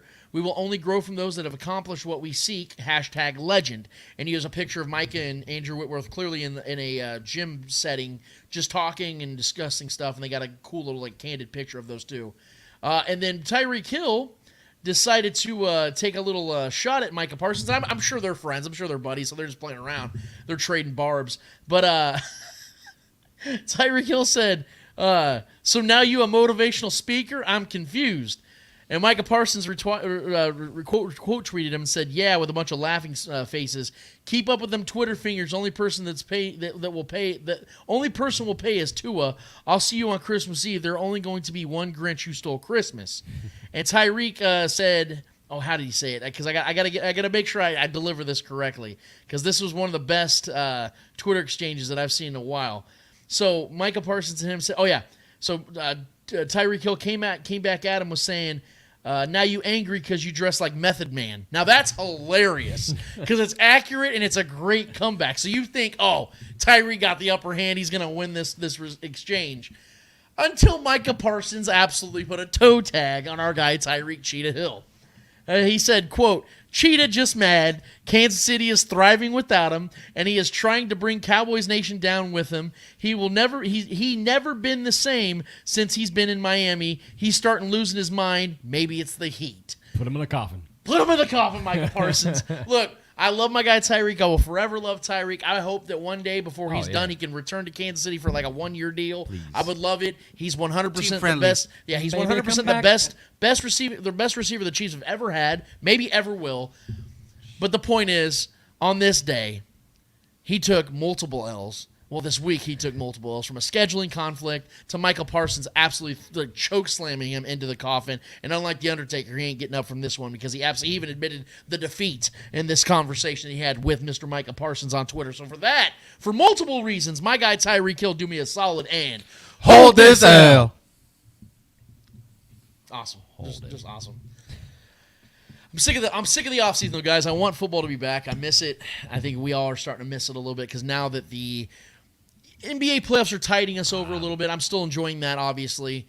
And it's always better when LeBron's in, because whether you love or hate him, we hate watch or we love watch LeBron James. So that's keeping me very much satisfied right now. But I ain't going to lie, man. I can't wait for September to get here. Wake me up when September begins, as I like to say. But we're gonna be here, and we're gonna give you guys content as much as we possibly can, because there's still plenty to talk about. As you guys can see, we've done well over 2 hours for like the 39th straight week.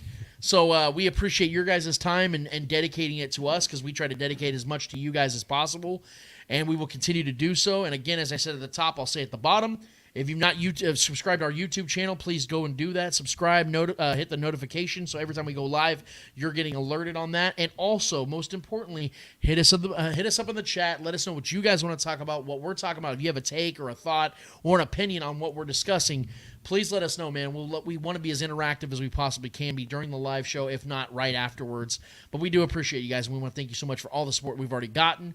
And we appreciate you guys being a part of this ride, and we will be back for the 2023 NFL season. Before we know it, I'm stoked as hell. Can't wait to see it. But before then, LeBron might as well win his 5th championship.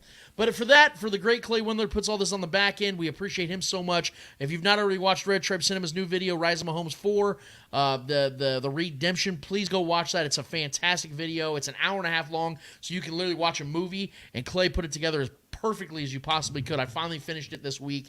It's fantastic to watch. Definitely go watch it. If you've already watched it, rewatch it. Help my guy out. Go buy him a coffee as well. Support his brand. For Trevor Twidwell, for Eddie Ortiz, I am Lance Twidwell of the Spoken Podcast. Episode 216 is done, finished, and finito. And until we're back here in 1 week's time to talk about episode 217 and what we got to discuss in the world of sports, I'm sure there's going to be plenty to talk about. We out of this bitch.